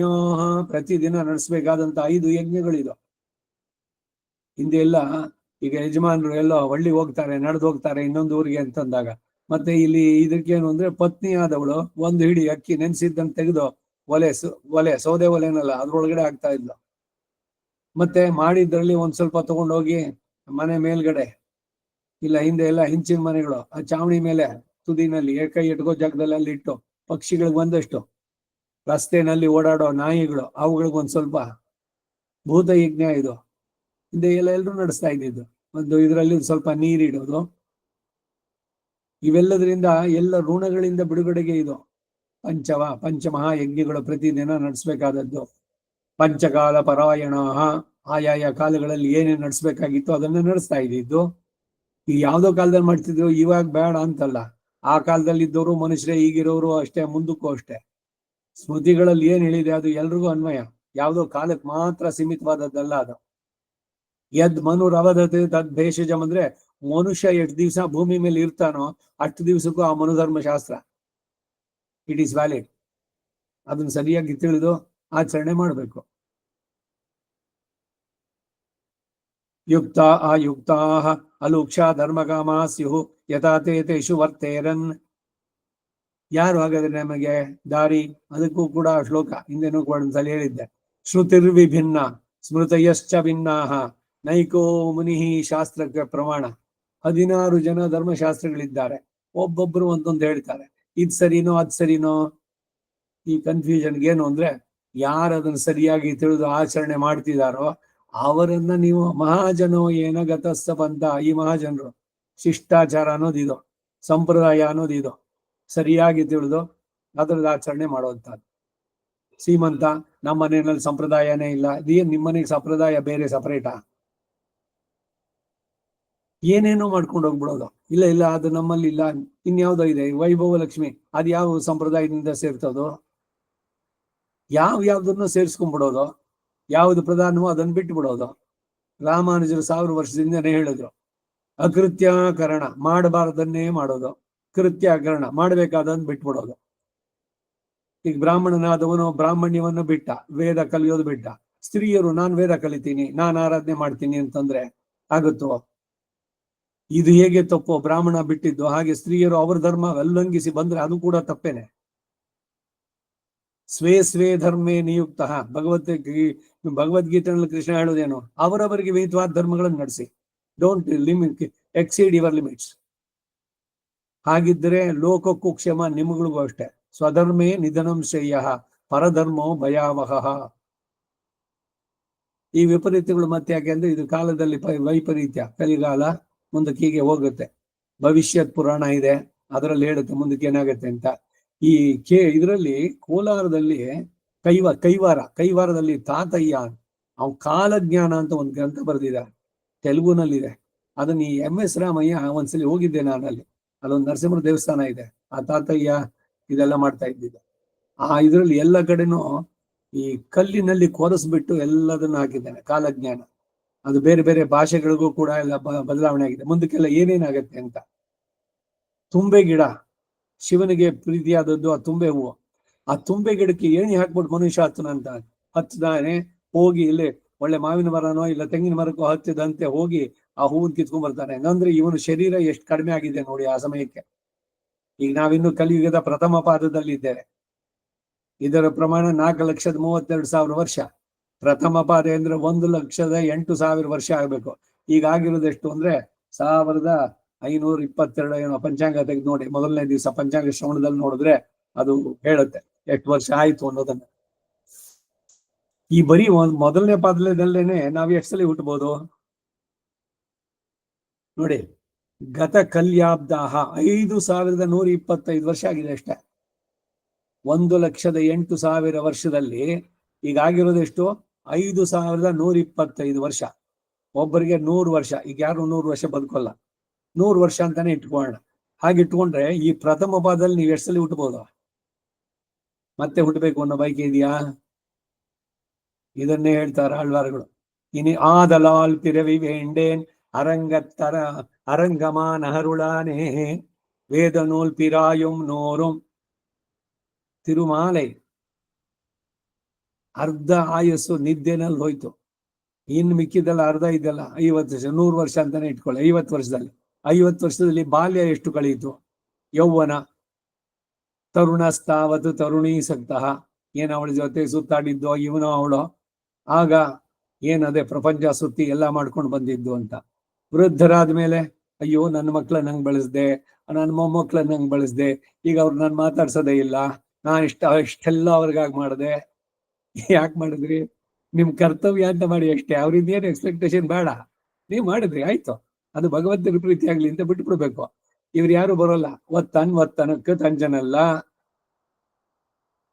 ವಾನಪ್ರಸ್ಥ ಈ ಕಡೆನಲ್ಲಾದ್ರೂ ಅಟ್ಲೀಸ್ಟ್ ಭಗವಂತನ ಕಡೆಗೆ ಮನಸ್ಸನ್ನ ಇಟ್ಟು ಬೇರೆ ಎಲ್ಲ ಮನಸ್ಸಿನಿಂದ ಕಿತ್ತು ಬಿಸಾಕ್ಬೇಕು ಎಲ್ಲದನ್ನು. ಈ ಮರ್ಯಾದೆನೋ, ನಾನ್ ದೊಡ್ಡವನು, ನನಗ್ ಗೌರವ ಕೊಡ್ಬೇಕು, ನನಗೆ ನಮಸ್ಕಾರ ಮಾಡ್ಲಿಲ್ಲ, ನಾನು ಮಾತಾಡಿಸ್ಲಿಲ್ಲ, ನನ್ನ ಮೂಲೆ ಗುಮ್ ಮಾಡಿದ್ರು, ಎಲ್ಲ ತಲೆನಲ್ಲಿ ಬರೋದೇ ಬೇಡ. ಈ ಎಲ್ರನ್ನು ಬಿಟ್ಬಿಡಿ. ಸ್ವಂತ ಮಕ್ಕಳೇನೆ, ಮಗನೋ ಮಗಳೋ, ಏನ್ ಸಂಬಂಧಗಳು ಹೇಳ್ತೀವೋ ಅಷ್ಟೇ. ಕಡೆ ಗಂಡ ಹೆಂಡತಿ ಅವ್ರದ್ದು ಅಷ್ಟೇ. ಎಷ್ಟು ತನಕ ನಮಗೂ ಭಗವಂತನಿಗೆ ಆ ಸಂಬಂಧವನ್ನು ಚೆನ್ನಾಗಿ ಬೆಳೆಸ್ಕೊಂಡು ಅದನ್ನು ಬಲ ಮಾಡಿಕೊಂಡು ಅವನಲ್ಲಿಯೇ ಎಲ್ಲವನ್ನು, ಅವನು ಬಿಟ್ಟು ಎಂದಿಗೂ ಬಿಟ್ಟು ಹೋಗಲ್ಲ ನಮ್ಮನ್ನ. ನಾವು ಬಿಟ್ಟು ಹೋಗ್ತೀವಿ ಶರೀರನ, ಆದ್ರೆ ಭಗವಂತ ನಮ್ಮದ್ ಬಿಡೋದಿಲ್ಲ. ಅವನ ಜೊತೆ ಸೇರಿಸ್ಕೋಬೇಕು. ಅದಕ್ಕಿಂತದ್ದು ಬೇಕು. ಈ ಕಥಾ ಕಾಲಕ್ಷೇಪಗಳು ಇದೆಲ್ಲ ಕೇಳಬೇಕು. ಹರಿಕಥಾ ಶ್ರವಣ ಮಾಡೋ ಕಾಲಕ್ಷೇಪಗಳು ಅಂದ್ರೆ ಇದು. ಒಂದೊಂದು ಗ್ರಂಥವನ್ನೇ ಪ್ರತಿಯೊಬ್ಬರು ಇಟ್ಕೊಂಡು ಒಂದೊಂದೇ ಸಾಲನ್ನ ಓದಿ ಅದನ್ನ ಎಕ್ಸ್ಪ್ಲೈನ್ ಮಾಡ್ತಾ ಅದರಲ್ಲಿ ಸಂದೇಹಗಳು ಬಂದ್ರೆ ಕ್ಲಾರಿಫೈ ಮಾಡಿಕೊಂಡು ಇದಕ್ಕಾಗೇನೆ ನೇರವಾಗಿ ಕೂತ್ಕೊಂಡು ಎಲ್ಲಿ ಕೇಳಬೇಕು ಅಂತ. ಈಗೆಲ್ಲ ಬಂದ್ಬಿಟ್ಟಿದೆ ಆನ್ಲೈನ್. ಯಾರಿಗೂ ಮನೆ ಬಿಟ್ಟು ಹೋಗೋಕೆ ಇಷ್ಟ ಇಲ್ಲ. ಬೇಕಾದ್ರೆ ಕೇಳ್ದ ಇಲ್ಲಿ ಬಾಡಿಗೆ ಆನ್ ಮಾಡಿ ಇಟ್ಬಿಟ್ಟಿದ್ದಾರೆ, ಅದಕ್ಕೆ ಬರ್ತಾ ಇರುತ್ತೆ. ಹೇಳೋರ್ಗಂತೂ ಎದ್ದು ಹೋಗಕ್ಕಾಗಲ್ವಲ್ಲ, ಅವ್ರು ಕೂತ್ಕೊಂಡು ಕೇಳಬೇಕು. ಅನಂತರಂಗಾಚಾರ್ಯ ಹೇಳ್ತಿದ್ರು, ಈಗ ಯಾರು ಬೇಕಾದ್ರೆ ರಜಾ ತಗೊಂಡ್ಬಿಡ್ಬೋದು. ಅನಂತರಂಗಾಚಾರ್ಯ ರಜಾ ತಗೊಳಕ್ಕಾಗುತ್ತ ಕಾಲಕ್ಷೇಪಕ್ಕೆ? ಒಬ್ಬರೇ ಬಂದ್ರು ಕೂಡ ಹೇಳ್ಬೇಕು. ಹಾಗೆ ಎದುರಿಗಿದ್ರೆ ನೇರವಾಗಿ ಅಲ್ಲಿ ಕಾನ್ಸಂಟ್ರೇಷನ್, ಇದೆಲ್ಲ ಅಡ್ವಾಂಟೇಜಸ್ ಬಹಳ ಜಾಸ್ತಿ. ನೇರವಾಗಿ ಬಂದು ಕೇಳೋದ್ರಲ್ಲಿ ಇದೆ. ಎಲ್ಲೆಲ್ಲಿಂದ ಎಷ್ಟೆಷ್ಟು ದೂರದಿಂದ ಬರ್ತಾ ಇದ್ರು. ಪ್ರತಿದಿನದಲ್ಲಿ ವಾರದಲ್ಲಿ 2 ದಿವಸ 3 ದಿವಸದ 5 ದಿನಕ್ಕೆ. ಹೀಗೆ ಸಮಯದ ಸದುಪಯೋಗ. ವಾಶಿತ್ತುಂ ಪೋಷಿತ್ತುಂ ಪೋಕಿನೇನ್ ಪೋದು ಅಂತ ಹೇಳ್ದಂಗೆ. ನಾಳೆ ದಿವಸದಿದೆಯಲ್ಲ ವೇದಾಂತ ದೇಶಿಕರ ರಹಸ್ಯ ಗ್ರಂಥಗಳು, ಚಿಲ್ಲರೆ ರಹಸ್ಯಗಳು ಬಹಳ ಸುಂದರವಾಗಿದೆ. ತತ್ವ ಮಾತೃಗ ಶುರು ಮಾಡಿದ್ ಯಾವಾಗ, ಅದು ಇನ್ನೂ ಹೋಗ್ತಾನೆ ಇದೆ. ಅಷ್ಟಾಕ್ಷರಿ, ದ್ವಯ ಮಂತ್ರ, ಚರ್ಮ ಶ್ಲೋಕಗಳಿಗೆ ಎಲ್ಲವನ್ನು ಹೇಳಿ ತತ್ವಗಳು ಯಾವುದು ಅನ್ನೋದನ್ನ ನಾಳೆ ದಿವಸ ನೋಡೋಣ. ಈಗ ಬರೋಣ ಮುಂದಕ್ಕೆ. ಇಲ್ಲಿ ಎಲ್ಲರೂ ಬೇಕಾದಷ್ಟು ಮಾಡ್ಕೊಂಡಿದ್ರು, ಎಲ್ಲರೂ ಬಿದ್ದಿದ್ದಾರೆ. ಈ ರಣರಂಗ ಇವಾಗ ಏನಾಗಿದೆ ಅಂದ್ರೆ ಯಾಗದಲ್ಲಿ ಉರಿ ಅಡಗಿದಂತ ಅಗ್ನಿ ಅಂತಾಗಿದೆ. ಚಿನ್ನದ ಕಿರುಗೆಜ್ಜೆಗಳಿಂದ ಕೂಡಿದ ಮುರಿದು ಬಿದ್ದ ರಥಗಳು, ರಕ್ತದಲ್ಲಿ ತೊಯ್ದ ರಥಾಶ್ವಗಳು, ಪುಡಿ ಪುಡಿಯಾದ ಅನುಕರ್ಷಿಗಳು, ಬತ್ತಳಿಕೆ, ಧ್ವಜ, ಯುದ್ಧ ವೀರರ ಶಂಖಗಳು, ಬಿಳಿಯ ಚಾಮರಗಳು, ನಾಲಿಗೆ ಹೊರಬಿದ್ದು ಬೆಟ್ಟದಂತೆ ಬಿದ್ದಿರುವ ಆನೆಗಳು, ವಿಚಿತ್ರ ವೈಜಯಂತಿಗಳು, ಮಾವುತರು, ಕೌದಿಗಳು, ನಾನಾ ಬಗೆಯ ಆವರಣಗಳು, ಮುರಿದು ಬಿದ್ದ ಅಂಕುಶಗಳು, ವೈಜಯಂತಿಗಳು, ಹರಿದ ವಿಚಿತ್ರವಾದ ರತ್ನಕಂಬಳಿಗಳು, ನಾನಾ ಬಗೆಯ ಗಂಟೆಗಳು, ಶಿರೋಭೂಷಣಗಳು, ರತ್ನಗಳಿಂದ ಚಿತ್ರವಾದ ಕವಚಗಳು, ವಿಶೇಷವಾದಂತ ಮಾಲೆ. ಈಗ ಹೇಳ್ತಾರಲ್ಲ ಜೇಡ್ ಸೆಟ್ಟು, ಆ ಸೆಟ್ಟು, ಈ ಸೆಟ್ಟು ಅಂತ, ಹಾಗೆ ವೈಜಯಂತಿ ಮಾಲೆ. ಒಬ್ಬೊಬ್ಬರು ಅಲಂಕಾರಕ್ಕಾಗಿ ನವರತ್ನಗಳಿಂದ ಅಲಂಕೃತವಾದಂತಹ ಇದು ಕಿರೀಟ, ಆಭರಣಗಳು ಎಲ್ಲ ಧರಿಸಿ, ಏನು ವಜ್ರದ ಕವಚಗಳು, ಇದನ್ನೆಲ್ಲ ಅವ್ರದ್ದು ಯುದ್ಧದ ಕವಚದಲ್ಲೂ ಕೂಡ ಬೇಕಾದಷ್ಟು ಗುಜರಿ ಕೆಲಸದಿಂದ ಮಾಡಿದ್ದು ಎಲ್ಲ ಅತಿ ಉತ್ತಮವಾದದ್ದು. ವಿಚಿತ್ರವಾದ ರತ್ನ ಕಂಬಳಿಗಳು, ನಾನಾ ಗಂಟೆಗಳು, ಶಿರೋಭೂಷಣಗಳು, ಕಿರೀಟಗಳು, ರತ್ನಗಳಿಂದ ಅಚಿತ್ರಿತಾದ ಕವಚಗಳು, ಕುದುರೆಯ ನೊಗಗಳ ಮೇಲಿನ ಕುಚ್ಚುಗಳು, ಧ್ವಜಗಳ ತುದಿಯಲ್ಲಿ ತೂಗಾಡುವ ಸುವರ್ಣ ಚಿತ್ರಿತವಾದ ವಸ್ತ್ರಗಳು, ಮಣಿಗಳನ್ನ ಬಿಗಿದು ಸುವರ್ಣ ಚಿತ್ರಿತವಾದ ತುಬುಟದ ಜೀನುಗಳು. ಕುದುರೆಗಳಿಗೆ ಜೀನು, ಅದಕ್ಕೆ ಕಂಟ್ರೋಲ್ ಮಾಡಕ್ಕೆ ಇಟ್ಕೊಂಡಿರ್ತೀರಲ್ಲ ಕುದುರೆಯನ್ನ, ಅದು ಜೀನು. ಅದ್ರ ಬಾಯಿಗೆ ಹಾಕ್ಬಿಟ್ಟು ಇಟ್ಕೊಂಡಿರ್ತಾರೆ, ಹೇಳಿದ್ರೆ ಅದು ನಿಲ್ಬೇಕು. ಆ ರೀತಿ ಹಸುಗಳಿಗೆ, ಎತ್ತುಗಳಿಗೆ ಮೂಗ್ದಾರ ಹಾಕದಂತೆ ಕುದುರೆಗಳಿಗದು. ರಾಜೋತ್ತಮವಾದ ಚೂಡಾಮಣಿಗಳು, ವಿಚಿತ್ರ ಸುವರ್ಣ ಹಾರಗಳು, ಮುರಿದು ಬಿದ್ದ ಶ್ವೇತ ಛತ್ರಗಳು. ಎಲ್ಲರೂ ರಾಜರು, ಅವರೆಲ್ಲ ಶ್ವೇತ ಛತ್ರ, ಬಿಳಿ ಛತ್ರದ ಕೆಳಗಡೆ ಆನೆಯ ಮೇಲೆ. ಇಚ್ಛಾಮೋಹಿ ಮಹಾಬಾಹುಂ ರಘುವೀರಂ ಮಹಾಬಲಂ ಗಜೇಂದ್ರ ಮಹತಾಯಾಂತಂ ರಾಮಂ ಛತ್ರಾವೃತಾನನಂ. ದಶರಥ ರಾಮನನ್ನ ನಾನು ಯುವರಾಜ ಪಟ್ಟಾಭಿಷೇಕ ಮಾಡ್ತೀನಿ ಎಂದಾಗ ಎಲ್ಲ ಅಯೋಧ್ಯೆಯ ಜನರೆಲ್ಲ ಒಕ್ಕೊರಲಿಂದ ಹೇಳಿದ್ದು ಇಚ್ಛಾಮೋಹಿ ಮಹಾಬಾಹು. ನಾವೆಲ್ಲ ಇಚ್ಛೆ ಪಡೋದು ಏನು ಅಂದ್ರೆ ರಾಮ ಆನೆಯ ಮೇಲೆ ಕೂತು ಬಿಳಿಯ ಛತ್ರದ ಕೆಳಗೆ, ರಾಮಂ ಛತ್ರಾವೃತಾನನಂ, ಅವನನ್ನು ಕಾಣಬೇಕು ಅಂತ ನಮ್ಮ ಕಣ್ಣುಗಳು ತವಕಿಸ್ತಾ ಇದೆ ಅಂತ ಎಲ್ಲರೂ ಒಟ್ಟಿಗೆ ಒಂದೇ ಇದ್ರಲ್ಲಿ ಹೇಳಿದ್ದು. ಅದಕ್ಕೆ ಆ ಶ್ಲೋಕವನ್ನ ಆರಾಧನೆಯಲ್ಲಿ ಸೇರಿಸಿರೋದು. ಹಾಗೆ ಇಲ್ಲಿ ಇವರೆಲ್ಲ ಪಾಪ ಮುರಿದು ಬಿದ್ದ ಶ್ವೇತ ಛತ್ರಗಳು, ಚಾಮರಗಳು, ಬೀಸಣೆಗಳು ಇವೆಲ್ಲ ನೋಡಿದ್ಯಾ ಬರ್ತಾ ಅಂದವಾದ ಕುಂಡಲಗಳಿಂದ ಕೃತವಾಗಿ ತಿದ್ದಿದ ಮುರಿ ಮೀಸೆಗಳೊಡಗೂಡಿ ಚಂದ್ರನ ನಕ್ಷತ್ರಗಳಿಗೆ ಸಮಾನ ಕಾಂತಿಯುಳ್ಳಂತ ವೀರರ ಮುಖಗಳು ಅಲ್ಲಲ್ಲಿ ಓಡಾಡ್ತಾ ಇದೆ. ರಕ್ತದ ಕೆಸರಿನಿಂದ ತುಂಬಿರುವ ಯುದ್ಧ ಭೂಮಿಯನ್ನು ನೋಡು. ಅದು ಅಲ್ಲಿ ಅರ್ಧ ಜೀವದಿಂದ ನರಳುತ್ತಾ ಅನೇಕರ ಶಸ್ತ್ರಗಳನ್ನು ಕೆಳಗಿಟ್ಟ ಸೇವಕರಿಂದ ಸುತ್ತಲೂ ಉಪಚರಿಸಲ್ಪಡ್ತಾ ಇದ್ದಾರೆ. ಯುದ್ಧ ಇವು ನಡೆದಾಗ ಅವ್ರ ಕೈಯೋ ಕಾಲೋ ಹೋಗಿರೋದು ಮಾಡಿರೋದು ಅದಕ್ಕೆಲ್ಲ ಆಗ್ಬೇಕಲ್ಲ, ಈ ರೆಡ್ ಕ್ರಾಸ್ನವ್ರು ಹೋಗುವಂತೆ ಅವರು ಒಂದು ಬಿಳಿ ಬಾವುಟ ಇದನ್ನ ಇಟ್ಕೊಂಡಿರ್ತಾರೆ. ಅವರ ವಾಹನವೋ ಏನ್ ನಡೆಸ್ತಾರೋ ಅದು ಶಾಂತಿ ಸಂಕೇತ. ನಾವು ನಿಮ್ಮ ಮೇಲೆ ಯುದ್ಧಕ್ಕೆ ಬಂದಿಲ್ಲ, ಯಾರ್ಯಾರು ಯುದ್ಧದಲ್ಲಿ ಆಘಾತ ಪಟ್ಟಿದಾರೋ ಅವರನ್ನ, ಇವರು ಮಿತ್ರರು ಅವರ ಶತ್ರು, ಒಟ್ಟಿನಲ್ಲಿ ಮನುಷ್ಯ ಹ್ಯೂಮನ್ ಇದು ಮಾನವೀಯತೆಯ ದೃಷ್ಟಿಯಿಂದ ಯಾರ್ಯಾರು ಕೈಯೋ ಕಾಲೋ ಕಳ್ಕೊಂಡು ಒದ್ದಾಡ್ತಾ ಇದ್ದಾರೋ ಅಂತವರಿಗೆಲ್ಲ ಬ್ಯಾಂಡೇಜು ಮದು ಇದನ್ನು ಹಾಕಿ ಉಪಚಾರಗಳನ್ನು ಮಾಡುವಂತ ಅವರೆಲ್ಲ ಉಪಚರಿಸಲ್ಪಡ್ತಾ ಇದ್ರು. ಮೃತರಾದ ಕೆಲವರನ್ನು ನೋಡಿ ಜ್ಞಾತಿಗಳು ರೋಧಿಸುತ್ತಾ ಜಲ ಸಂಸ್ಕಾರಗಳನ್ನು ಮಾಡ್ತಿದ್ದಾರೆ. ಬಲಶಾಲಿಗಳು ಜಯಾಪೇಕ್ಷಗಳು ಆದ ಮತ್ತೆ ಕೆಲವು ವೀರರು ಮೃತರಾದ ಇತರರ ಯುದ್ಧ ವೀರರ ದೇಹವನ್ನು ಮುಚ್ಚಿಟ್ಟು ಮಹಾಕೋಪದಿಂದ ಯುದ್ಧಕ್ಕೆ ಹೋಗ್ತಾ ಇರೋದು ನೋಡು. ಸೇಡು, ನನ್ನ ಬಂದು ಇವನನ್ನು ಕೊಂದುಬಿಟ್ನಲ್ಲ, ನಾನು ಅವನು ಬಿಡೋದಿಲ್ಲ ಹಂಗೆ ಅಂತ ಅವ್ರು ಬರ್ತಾ ಇದ್ದಾರೆ. ಕೆಲವರು ಓಡಿ ಹೋಗ್ತಾ ಇದ್ದಾರೆ. ಅತ್ತಲಾಗಿ ಪ್ರಜ್ಞೆ ತಪ್ಪಿದ ಶತ್ರು ವೀರರನ್ನು ನೋಡಿ ನಿನ್ನವರು ಹಿಂತಿರುಗ್ತಾ ಇದ್ದಾರೆ. ಧೃತರಾಷ್ಟ್ರನಿಗೆ ಹೇಳ್ತಾ ಇರೋದು ಇವನು ಸಂಜೆಯ. ನೀರನ್ನು ಕುಡಿಯುತ್ತಿದ್ದವರು ಅದನ್ನು ಬಿಟ್ಟು ಭಯದಿಂದ ಕೂಗುತ್ತಾ ಓಡ್ತಾ ಇದ್ದಾರೆ. ನೀರು ಕುಡಿತಾಲೆ ಕೆಲವರು ಪ್ರಾಣ ಬಿಟ್ರು, ಕೆಲವರು ಕುಡಿದ ಮೇಲೆ ಸಾಯ್ತಾರೆ, ಕೆಲವರು ಮೃತರಾದ ಬಂಧುಗಳನ್ನ ಪ್ರಿಯರನ್ನ ಅಪ್ಪಿಕೊಂಡು ವ್ಯಸನ ಪಡ್ತಾರೆ, ಕೆಲವರು ತುಟಿಗಳನ್ನ ಕಚ್ಚಿಕೊಳ್ಳುತ್ತಾ ಹುಬ್ಬು ಗಂಟುಗಳಿಂದ ಕುಟಿಲವಾದ ಮುಖದೊಡನೆ ಶತ್ರು ವೀರರನ್ನ ನೋಡ್ತಾ ಇದ್ದಾರೆ. ಹೇ ಅರ್ಜುನ, ಈ ಸಾಹಸ ಕೃತ್ಯವು ದೇವೇಂದ್ರನ ಸಾಹಸಕ್ಕೆ ಸಮಾನವಾದದ್ದು, ಇದು ನಿನಗೆ ತಕ್ಕದ್ದು ಎಂದ. ಹೀಗೆ ಕೃಷ್ಣ ಅರ್ಜುನನಿಗೆ ಯುದ್ಧ ಭೂಮಿಯನ್ನು ತೋರಿಸುತ್ತಾ ಮುಂದೆ ಮುಂದೆ ಹೋಗ್ತಾ ಇರಲು ದುರ್ಯೋಧನ ಸೈನ್ಯದಲ್ಲಿ ಆಗ ಪಣವ ದುಂದುಬಿ ಧ್ವನಿಗಳು, ಬೇರಿ ನಿನಾದ, ಭಯಂಕರವಾದ ರಥನೇಮಿ ಶಬ್ದ, ಗಜ ತುರಗ ಪದಾತಿಗಳ ಸಂಚಾರ ಶಬ್ದ ಕೇಳಿಸ್ತು. ಕೃಷ್ಣನು ಕುದುರೆಗಳನ್ನು ವಾಯು ವೇಗದಿಂದ ಮುಂದೆ ಬಿಟ್ಟುಕೊಂಡು ಹೋಗುವಷ್ಟರಲ್ಲಿ ಅಲ್ಲಿ ಪಾಂಡ್ಯನಿಂದ ಹತವಾಗುತ್ತಿದ್ದ ಕೌರವ ಸೈನ್ಯವನ್ನು ಕಂಡು ಆಶ್ಚರ್ಯಗೊಂಡ. ಆಯಸ್ಸು ಮುಗಿದವರನ್ನ ಯಮನು ಹೇಗೋ ಹಾಗೆ ಆ ಪಾಂಡ್ಯನು ಶತ್ರು ಸಮೂಹವನ್ನ ನಾನಾ ಶಸ್ತ್ರಗಳಿಂದ ಕೊಂದಿದ್ದ. ಈ ಪಾಂಡ್ಯ ಅಂದ್ರೆ ಪಾಂಡ್ಯ ದೇಶ, ತಮಿಳ್ ಇದ್ರವನು, ಅವನು ಅವ್ರ ಕಡೆ ಸೇರಿದ್ದ. ಪಾಂಡಿಯನ್ ಕೊಂಡಾಡ ಭಟ್ಟರ ಪಿರಾನ್ ಮಂದಾನಿನ್ನೆ ಈ ಇಂಡಿಯ ಶಂಗಮೆಳತ್ತುವುದ ಹೇಳ್ತೀವಲ್ಲ ಇಲ್ಲಿ. ಈ ಪಾಂಡ್ಯದ ದೇಶದ ದೊರೆ ಆಗಿನ ಕಾಲಕ್ಕೆ ಯಾವನಿದ್ನೋ ಅವನಲ್ಲಿ ಹೋಗಿದ್ದ. ಆ ಪಾಂಡ್ಯ ಶತ್ರು ಸಮೂಹವನ್ನ ನಾನಾ ವಸ್ತ್ರಗಳಿಂದ ಕೊಂದಿದ್ದ. ಚತುರಂಗಗಳನ್ನ ಮೃತಪಾಯವನ್ನಾಗಿ ಮಾಡಿದ್ದಲ್ಲದೆ ಶತ್ರುವಿನಿಂದ ಪ್ರಯೋಗಿಸಲ್ಪಟ್ಟ ಶಸ್ತ್ರ ಅಸ್ತ್ರಗಳನ್ನೆಲ್ಲ ತನ್ನ ಬಾಣಗಳಿಂದ ಕತ್ತರಿಸಿ ಇಂದ್ರನ ಹೊಸರನ್ನು ಕೊಲ್ಲುವಂತೆ ಅವರನ್ನೆಲ್ಲ ಕೊಂದಿದ್ದ. ಇಲ್ಲಿಗೆ 55ನೇ ಅಧ್ಯಾಯ. ಅಷ್ಟಮೈಷಿ ಸಮೇತ ಶ್ರೀ ಕೃಷ್ಣಾಯ ಪರಬ್ರಹ್ಮಣೇ ನಮಃ.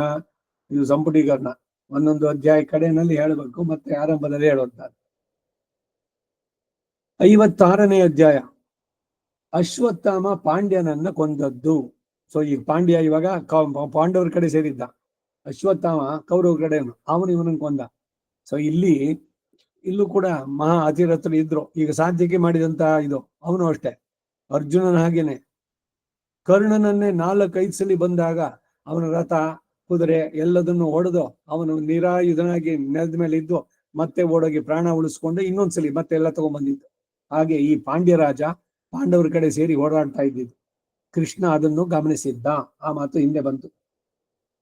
ಧೃತರಾಷ್ಟ್ರ ಸಂಜಯನನ್ನು ಕುರಿತು ಹೇಳಿದ. ಸಂಜಯ, ಪಾಂಡ್ಯನು ಲೋಕಪ್ರಖ್ಯಾತನಾದ ಉತ್ತಮ ವೀರ ಎಂದು ನೀನು ಮೊದಲೇ ಹೇಳಿದೆ, ಆದರೆ ಅವನು ಯುದ್ಧದಲ್ಲಿ ನಡೆಸಿದ ಸಾಹಸ ಕಾರ್ಯಗಳೇನು ಎಂದು ನೀನು ತಿಳಿಸಲಿಲ್ಲ. ಅವನ ಪರಾಕ್ರಮ ಕಾರ್ಯಗಳನ್ನೆಲ್ಲ ನನಗೆ ಸವಿಸ್ತರವಾಗಿ ತಿಳಿಸಬೇಕು. ಅವನ ಅಸ್ತ್ರಶಿಕ್ಷೆ, ಅವನ ಮಹಿಮೆ, ಅವನ ವೀರ್ಯ, ಅವನ ಆಕೃತಿ, ಪ್ರಮಾಣ, ದರ್ಪ ಇವನ್ನೆಲ್ಲ ನನಗೆ ತಿಳಿಸ್ಬೇಕು ಎಂದ. ಅದಕ್ಕ ಸಂಜೆ ಹೇಳ್ದ, ಹೇ ರಾಜೇಂದ್ರ, ಧೃತರಾಷ್ಟ್ರ, ಭೀಷ್ಮ, ದ್ರೋಣ, ಕೃಪಾ, ಅಶ್ವತ್ಥಾಮ, ಕರ್ಣ, ಅರ್ಜುನ, ಶ್ರೀಕೃಷ್ಣ ಎಂಬ ಈ 7 ಮಂದಿಯು ಧನುರ್ವಿದ್ಯೆಯನ್ನೆಲ್ಲ ಪೂರ್ಣವಾಗಿ ತಿಳಿದವರು ಎಂದು, ಧನುರ್ಧಾರಿಗಳಿಗೆಲ್ಲ ಮೇಲಾದವರು ಎಂದು ನೀನು ತಿಳಿದಿದ್ದೀಯಷ್ಟೇ. ಆ ಪಾಂಡ್ಯನೆಂಬವನು ಇಂತಹ ಮಹಾರಥರೆಲ್ಲರನ್ನೂ ಕೂಡ ತನ್ನ ವೀರ್ಯದಿಂದ ಲಕ್ಷ್ಯ ಮಾಡದೇ ಇದ್ದವನು. ಲೋಕದಲ್ಲಿ ತನಗೆ ಸಾಟಿಯಾದ ರಾಜನೇ ಇಲ್ಲ ಎಂದು ತಿಳಿದು ಹೆಮ್ಮೆಗೊಂಡಿದ್ದವನು. ದ್ರೋಣ ಭೀಷ್ಮರೊಡನೆ ತನಗೆ ಹೋಲಿಕೆಯನ್ನು ಹೇಳಿದ್ರು ಅವನು ಸಹಿಸ್ತಾ ಇರಲಿಲ್ಲ. ಅವರಿಗಿಂತ ಪರಾಕ್ರಮಿ. ಕೃಷ್ಣಾರ್ಜುನಗಿಂತಲೂ ತನ್ನನ್ನು ಯಾರು ಕಡಿಮೆಯಾಗಿ ಎಣಿಸಬಾರದು ಎಂದೇ ಅವನು ಭಾವ. ಇದಕ್ಕೆ ಈ ಪಾಂಡ್ಯನಿಗೆ ಒಂದು ಮೆಸೇಜು ಉಪನಿಷತ್ತಿಂದ. ಏನು ಅಂದ್ರೆ, ಪಾಂಡಿತ್ಯಂ ಗೃಹೀತ್ವ ಬಾಲ್ಯೇನ ತಿಷ್ಠಾಸೇದಂತ. ವಿದ್ಯೆ ಕಲೀರಿ, ಯಾವುದೇ ವಿದ್ಯೆ ಆಗಲಿ, ಆದ್ರೆ ನಾವೇ ಪಂಡಿತರು, ನನ್ನ ಮುಂದೆ ಅವನೇ, ನಾನೇನ್ ಹೇಳ್ತೀನಿ ಅವನು ಯಾವತ್ ನನ್ನ ಕಾಲಿಗೆ ಸಮ ಇಲ್ಲ. ಅವನು ಈ ಅಹಂಕಾರ ಬಂದ್ರೆ ಅವನು ಬಿದ್ದ ಆಡ್ಲಿಕ್ಕೆ. ಇದಾಗಬಾರ್ದು. ವಿದ್ಯೆ ಇರೋದು ಕಲಿಬೇಕು. ಕಲಿತು ಬೇರೆಯವರೆಲ್ಲ ನೀನು ಪಂಡಿತ ಪಂಡಿತ ಅಂತ ಹೇಳಿ ಇವನ್ ತಲೆಗೆ ಅದು ಏರ್ಬಾರ್ದು. ನಾನು ಪಂಡಿತ, ನನ್ ಬಿಟ್ರಿಲ್ಲ, ಎಲ್ರಿಗೂ ಇದು ನಾನು ನಾನು ಅನ್ನೋದು, ಎಲ್ಲ ನಾನೇ, ಎಲ್ಲ ನಂದೇ. ನಾನು ಇಲ್ದಿದ್ರೆ ಈ ಸಂಸಾರ ನಡೆಯುತ್ತೋ? ಐ ಆರ್ ಇಂಡಿಸ್ಪೆನ್ಸಿಬಲ್ ಅಂದ್ರೆ ಅವಿಭಾಜ್ಯರಾಗಿ, ಇವರು ಅನಿವಾರ್ಯವಾದಂತಹದ್ದು. ಅನಿವಾರ್ಯ ಅಂದ್ರೆ ಇವ್ರು ಇಲ್ದಿದ್ರು ಪರವಾಗಿಲ್ಲ, ಇನ್ಯಾರೋ ನಡೆಸ್ತಾರೆ ಅಂತ. ಹಾಗೆ ಯಾರು ಹೋಗ್ತಾರೇನೋ, ಈಗೇನೋ ನಾನ್ ಕೆಲಸ ಮಾಡ್ತಿದ್ದೇನೆ, ನಾ ಬಿಟ್ರೆ ಈಗ ನಾನು ಉಪನ್ಯಾಸ ಮಾಡೋದ್ರಿಂದ ನೀವೆಲ್ಲ ಉದ್ಧಾರ ಆಗ್ತಾ ಇದ್ದೀರಿ, ನಾನ್ ನಿಲ್ಲಿಸ್ಬಿಟ್ರೆ ಈ ತರದ್ದು ನನ್ನ ತಲೆಗೆ ಬಂದ್ರೆ ನನ್ನಂತ ಮೂರ್ಖ ಒಬ್ನು ಬೇರೆ ಇನ್ಯಾರೂ ಇಲ್ಲ.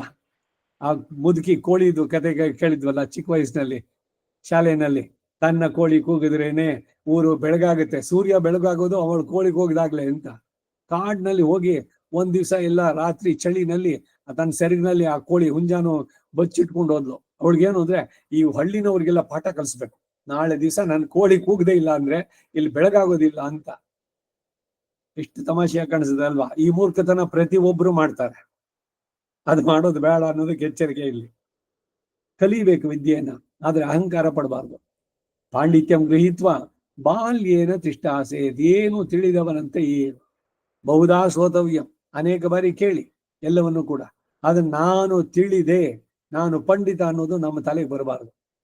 ಇದು ಬಹಳ ಬಹಳ ಮುಖ್ಯವಾದಂತ ಸಂದೇಶ. ಇರ್ಲಿ, ಮುಂದಕ್ಕೆ ಹೋಗೋಣ. ಕೃಷ್ಣಾರ್ಜುನರಿಗೂ ತನ್ನನ್ನು ಯಾರು ಕಡಿಮೆಯಾಗಿ ಎಣಿಸಬಾರದು ಅನ್ನೋ ಭಾವ.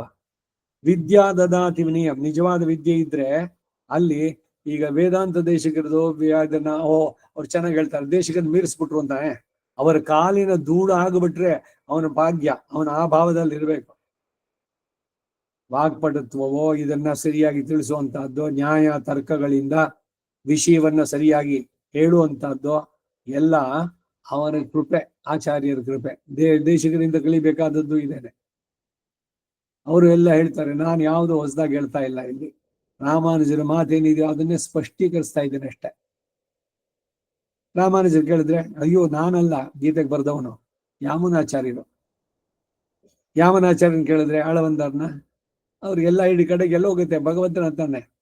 ನನ್ನಿಂದಲೇ ಎಲ್ಲ ಉಂಟಾಯ್ತು, ಭಗವಂತನ ಶಾಸ್ತ್ರ, ಭಗವತ್ ಶಾಸ್ತ್ರ ಹಾಗೆ ಅಂತ. ಅವನು ಶ್ರೀಮಂತರಾದ ರಾಜರಲ್ಲಿ ಮೇಲೆನಿಸಿಕೊಂಡು ಎಲ್ಲಾ ಶಸ್ತ್ರಧಾರಿಗಳಲ್ಲಿ ಶ್ರೇಷ್ಠ ಎನಿಸಿದ್ದವನು. ಅವನು ಯುದ್ಧದಲ್ಲಿ ಪಾಶಾಸ್ತನಾದ ಯಮನಂತೆ ನಿಂತು ಕರ್ಣನ ಅನೇಕ ಸೈನ್ಯಗಳನ್ನು ಧ್ವಂಸ ಮಾಡಿದ ಪಾಂಡವರ ಕಡೆಯಿಂದ. ರಥ ಗಜ ತುರಗ ಪದಾಗತೆಗಳೆಂಬ ಚತುರಂಗಗಳಿಂದ ಸಮೃದ್ಧವಾಗಿ ಕುಂಬಾರ ಚಕ್ರದಂತೆ ಸುತ್ತಿ ಸುತ್ತಿ ಹೊಡೆಯುತ್ತಿದ್ದ ಆ ಕರ್ಣನ ಸೈನ್ಯವನ್ನೆಲ್ಲ ಆ ಪಾಂಡ್ಯನು ಬಲಾತ್ಕಾರದಿಂದ ನಿಗ್ರಹಿಸಿ ಅಡಗಿಸಿಬಿಟ್ಟ.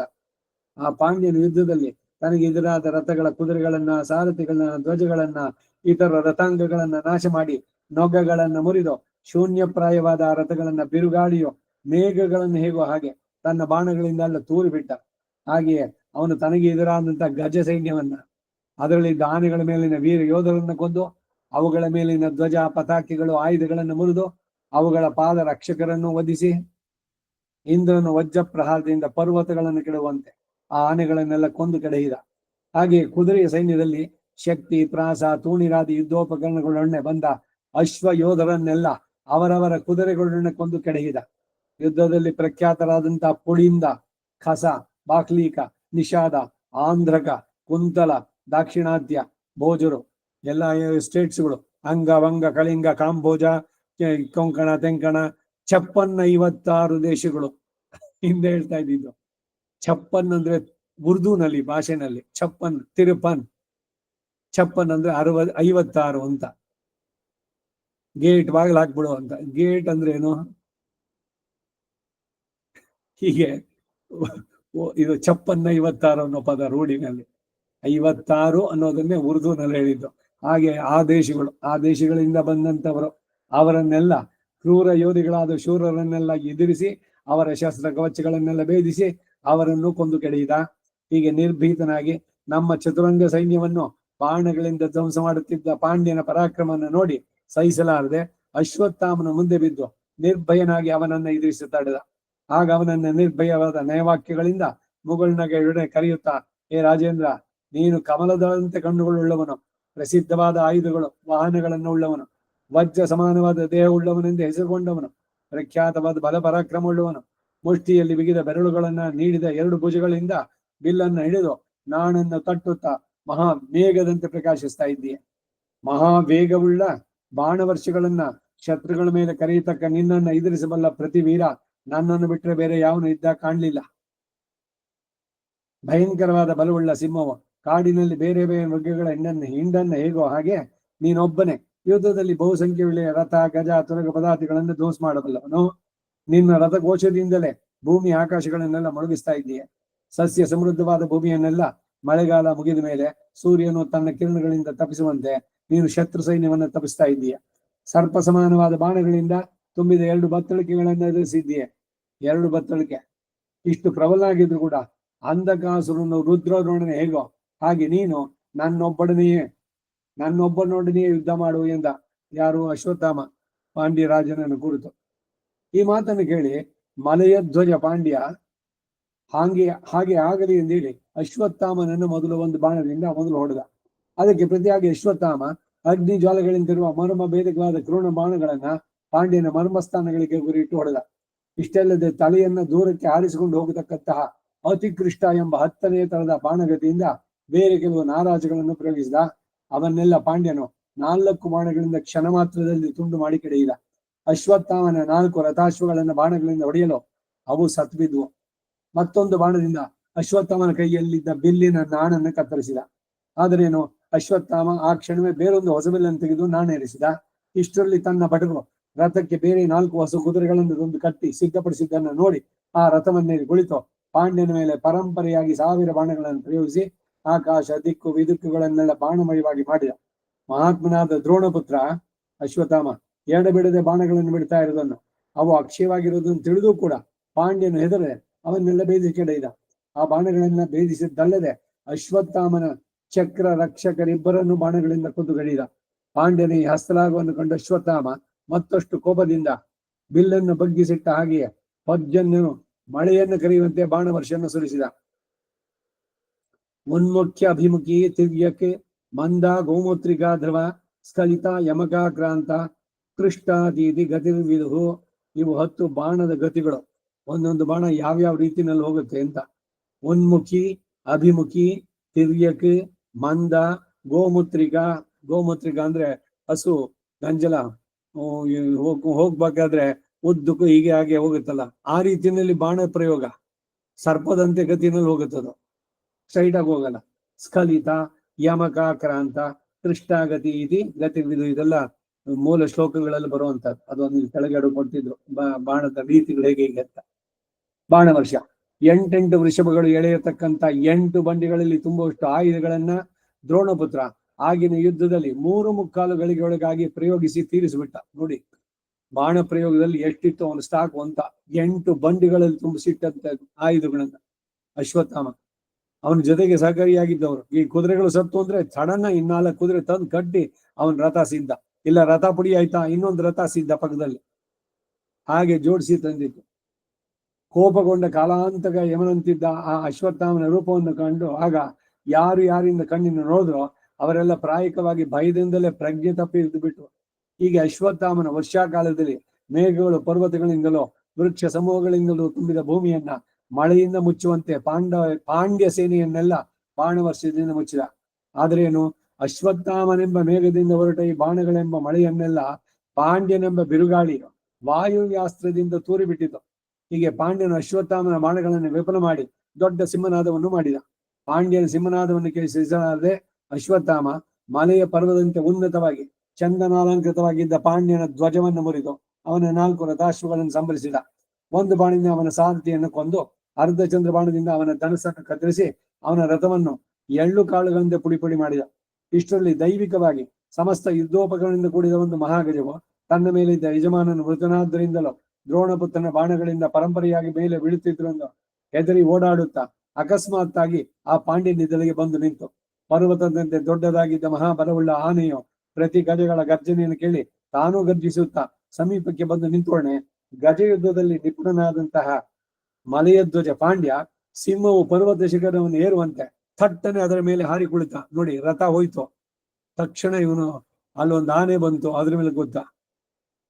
ದ್ರವಿಡ ದಿಶಾಧಿಪತಿಯಾದ ಪಾಂಡ್ಯ ಆನೆಯ ಮೇಲೆ ಕುಳಿತು ಸಿಂಹನಾದ ಮಾಡುತ್ತಾ ಅಂಕುಶದಿಂದ ಅದನ್ನು ತಿಳಿದು ರೇಗಿಸಿ ಮುಂದೆ ಬಿಟ್ಟು ಸೂರ್ಯವರ್ಚಸ್ಸುಳ್ಳ ಒಂದು ತೋಮರ ಆಯುಧವನ್ನು ತೆಗೆದು ತನ್ನ ಎಲ್ಲಾ ಬಲವನ್ನು, ಹಸ್ತಪ್ರಯೋಗ ಚಾತುರ್ಯವನ್ನು, ಸರ್ವ ಪ್ರಯತ್ನವನ್ನು, ಕ್ರೋಧವನ್ನು ತೋರಿಸುತ್ತಾ ಅಶ್ವತ್ಥಾಮನ ಮೇಲೆ ಪ್ರಯೋಗಿಸಿದ.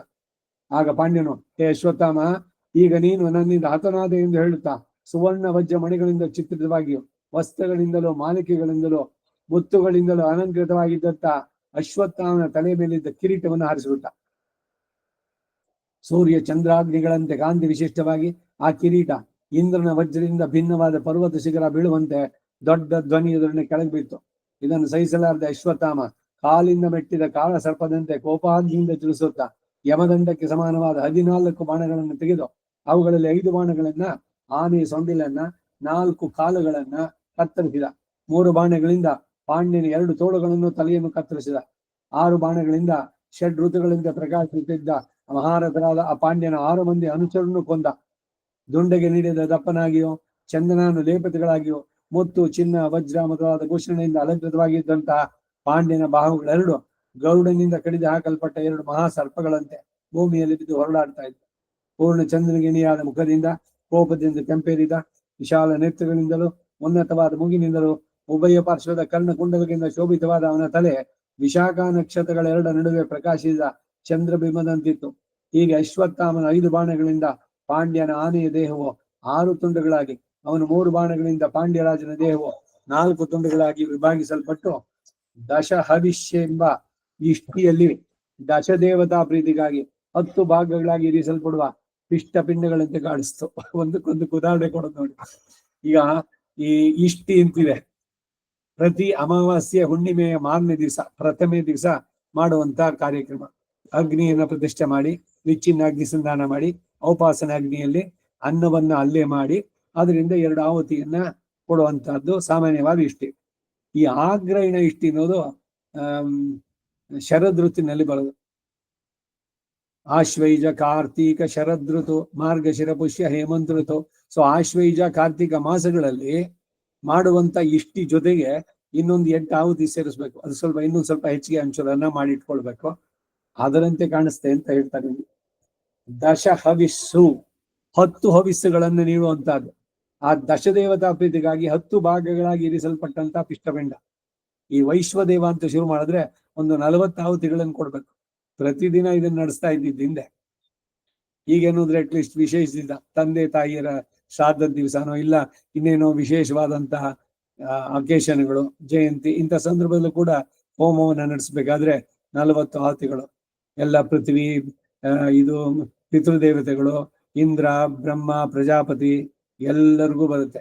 ಮನುಷ್ಯ ಯಜ್ಞ, ಬ್ರಹ್ಮ ಯಜ್ಞ, ಭೂತ ಯಜ್ಞ, ಹಿಂದೆ ಹೇಳಿದ್ನಲ್ಲ ಆ ರೀತಿನಲ್ಲಿ ಅವರೆಲ್ಲರಿಗೂ ಕೂಡ ಹವಿಸು ನೀಡುವಂಥದ್ದು. ಶ್ವಾನಗಳಿಗೆ ಸ್ವಲ್ಪ ಹಾಕ್ಬೇಕು, ಪಕ್ಷಿಗಳಿಗೆ ಸ್ವಲ್ಪ ಹಾಕ್ಬೇಕು. ಅತಿಥಿಯಾಗಿ ಬರುವಂತಹ ಮನುಷ್ಯ, ಬ್ರಾಹ್ಮಣನಿಗೆ ಅವನಿಗೆ ಅಂತ ಹವಿಸ್ಸು. ಹೀಗಾಗಿ ಎಲ್ಲ ಚಿಕ್ಕ ಉಂಡೆಗಳನ್ನು ಮಾಡಿ ಇಟ್ಕೊಂಡು ಸುಮಾರು 40 ಅದನ್ನ ಹೇಗೆ ಕೊಡಬೇಕು ಅನ್ನೋದಕ್ಕೆ 2 ಇದೆ. ಒಂದು ಪರ್ಕಾಲ್ ಮಠದ ಸಂಪ್ರದಾಯ, ಇನ್ನೊಂದು ಅಹೋಬರ ಸಂಪ್ರದಾಯ. ಒಂದು ಅರ್ಧ ಚಂದ್ರ ಅಂತ ಬರುತ್ತೆ, ಇನ್ನೊಂದು ಸ್ಟ್ರೈಟ್ ಆಗಿ ಇಡುವಂಥದ್ದು. ಒಂದೊಂದು ಇಟ್ಟು ಅದಕ್ಕೆ ಪರಿಶೇಚನೆ ಮಾಡಿ ಎಲ್ಲ ಮಾಡುವಂಥದ್ದು. ಪಿತೃಗಳಿಗೆ ಸಮರ್ಪಣೆ ಮಾಡ್ಬೇಕಾದ್ರೆ ಪ್ರಾಚೀನ ವಿಧಿ ಮಾಡಿ ಅದಕ್ಕೆ ಅಪ್ರದಕ್ಷಿಣಂ ಪರಿಶಿಚ್ಚ, ಇವೆಲ್ಲ ಆ ವಿಧಿಗಳು ಅದ್ರಲ್ಲಿ ಬರುವಂತಹದ್ದು. ಇಲ್ಲಿ ಇವ್ರು ಹೇಳಿದ್ದು ದಶದೇವತಾ ಪ್ರೀತಿಗಾಗಿ 10 ಭಾಗಗಳಿಗೆ ಇರಿಸಲ್ಪಟ್ಟಂತಹ ಪಿಷ್ಟ ಪಿಂಡಗಳಂತೆ ಕಾಣಿಸ್ತದೆ. ಪಿಷ್ಟ ಅಂದ್ರೆ ಹಿಟ್ಟಿನಿಂದ ಮಾಡಿದ್ದು ಅಂತ.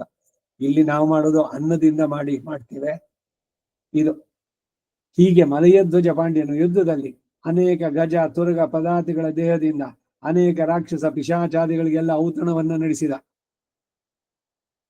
ಪಿಶಾಚಿಗಳು, ರಾಕ್ಷಸರು, ಬೇರೆ ಬೇರೆ ಇವರುಗಳೆಲ್ಲ ಅವರಿಗೆಲ್ಲ ಏನ್ ಬೇಕು ಅಂದ್ರೆ ಮನುಷ್ಯನ ರಕ್ತ, ಮಾಂಸ ಇವೆಲ್ಲ ತಿನ್ನೋದಕ್ಕೆ. ಪ್ರಾಣಿಗಳು, ನರಿ ಇವೆಲ್ಲ ಅವುಗಳಿಗೆ ದೊಡ್ಡ ಭೋಜನ. ಒಂದು ಯುದ್ಧ ನಡೆದ್ರೆ ಅನೇಕ ರಾಕ್ಷಸ ಪಿಶಾಚಾದಿಗಳಿಗೆಲ್ಲ ಔತಣ ಮಾಡಿಸಿ ಕೊನೆಗೆ ಪೈತೃಕಾಗ್ನಿಯ ಸ್ವಧಾರೂಪವಾದ ಹವಿಸಿನಿಂದ ತೃಪ್ತಿಗೊಂಡ ಮೇಲೆ ಜಲದಿಂದ ಶಾಂತವಾಗುವಂತೆ ಅಶ್ವತ್ಥಾಮನ ಬಾಣ ಪ್ರಹಾರಗಳಿಂದ ಶಾಂತನಾದ.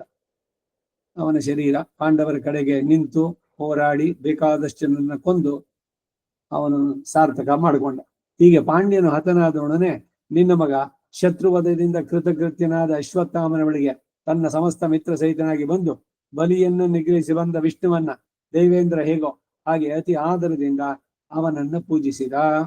ಇಲ್ಲಿಗೆ 56ನೇ ಅಧ್ಯಾಯ. ಅಷ್ಟಮೈಹಿ ಸಮೇತ ಶ್ರೀ ಕೃಷ್ಣಾಯ ಪರಬ್ರಹ್ಮಣೇ ನಮಃ. ಕರ್ಣ ಪರ್ವ ಇನ್ನೂ ಮುಗಿದಿಲ್ಲ, ಮುಂದುವರಿಯುತ್ತೆ. 57ನೇದನ್ನ ಮುಂದಿನ ಸೋಮವಾರ ಮುಂದುವರಿಸೋಣ. ವಸುದೇವ ಸುತಂ ದೇವಂ ಕಂಸ ಚಾಣೂರಮರ್ಧಂ ದೇವಕೀ ಪರಮಾನಂದಂ ಕೃಷ್ಣಂ ವಂದೇ ಜಗದ್ಗುರುಂ. ಕವಿತಾರ್ಕಿಕ ಸಿಂಹಾಯ ಕಲ್ಯಾಣ ಗುಣಶಾಲಿನೇ ಶ್ರೀಮತೆ ವೆಂಕಟೇಶಾಯ ವೇದಾಂತ ಗುರವೇ ನಮಃ.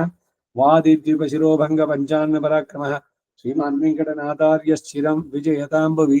ಶ್ರೀಮತೆ ನಿಗಮಾಂತ ಮಹಾದೇಶಿಕಾಯ ನಮಃ.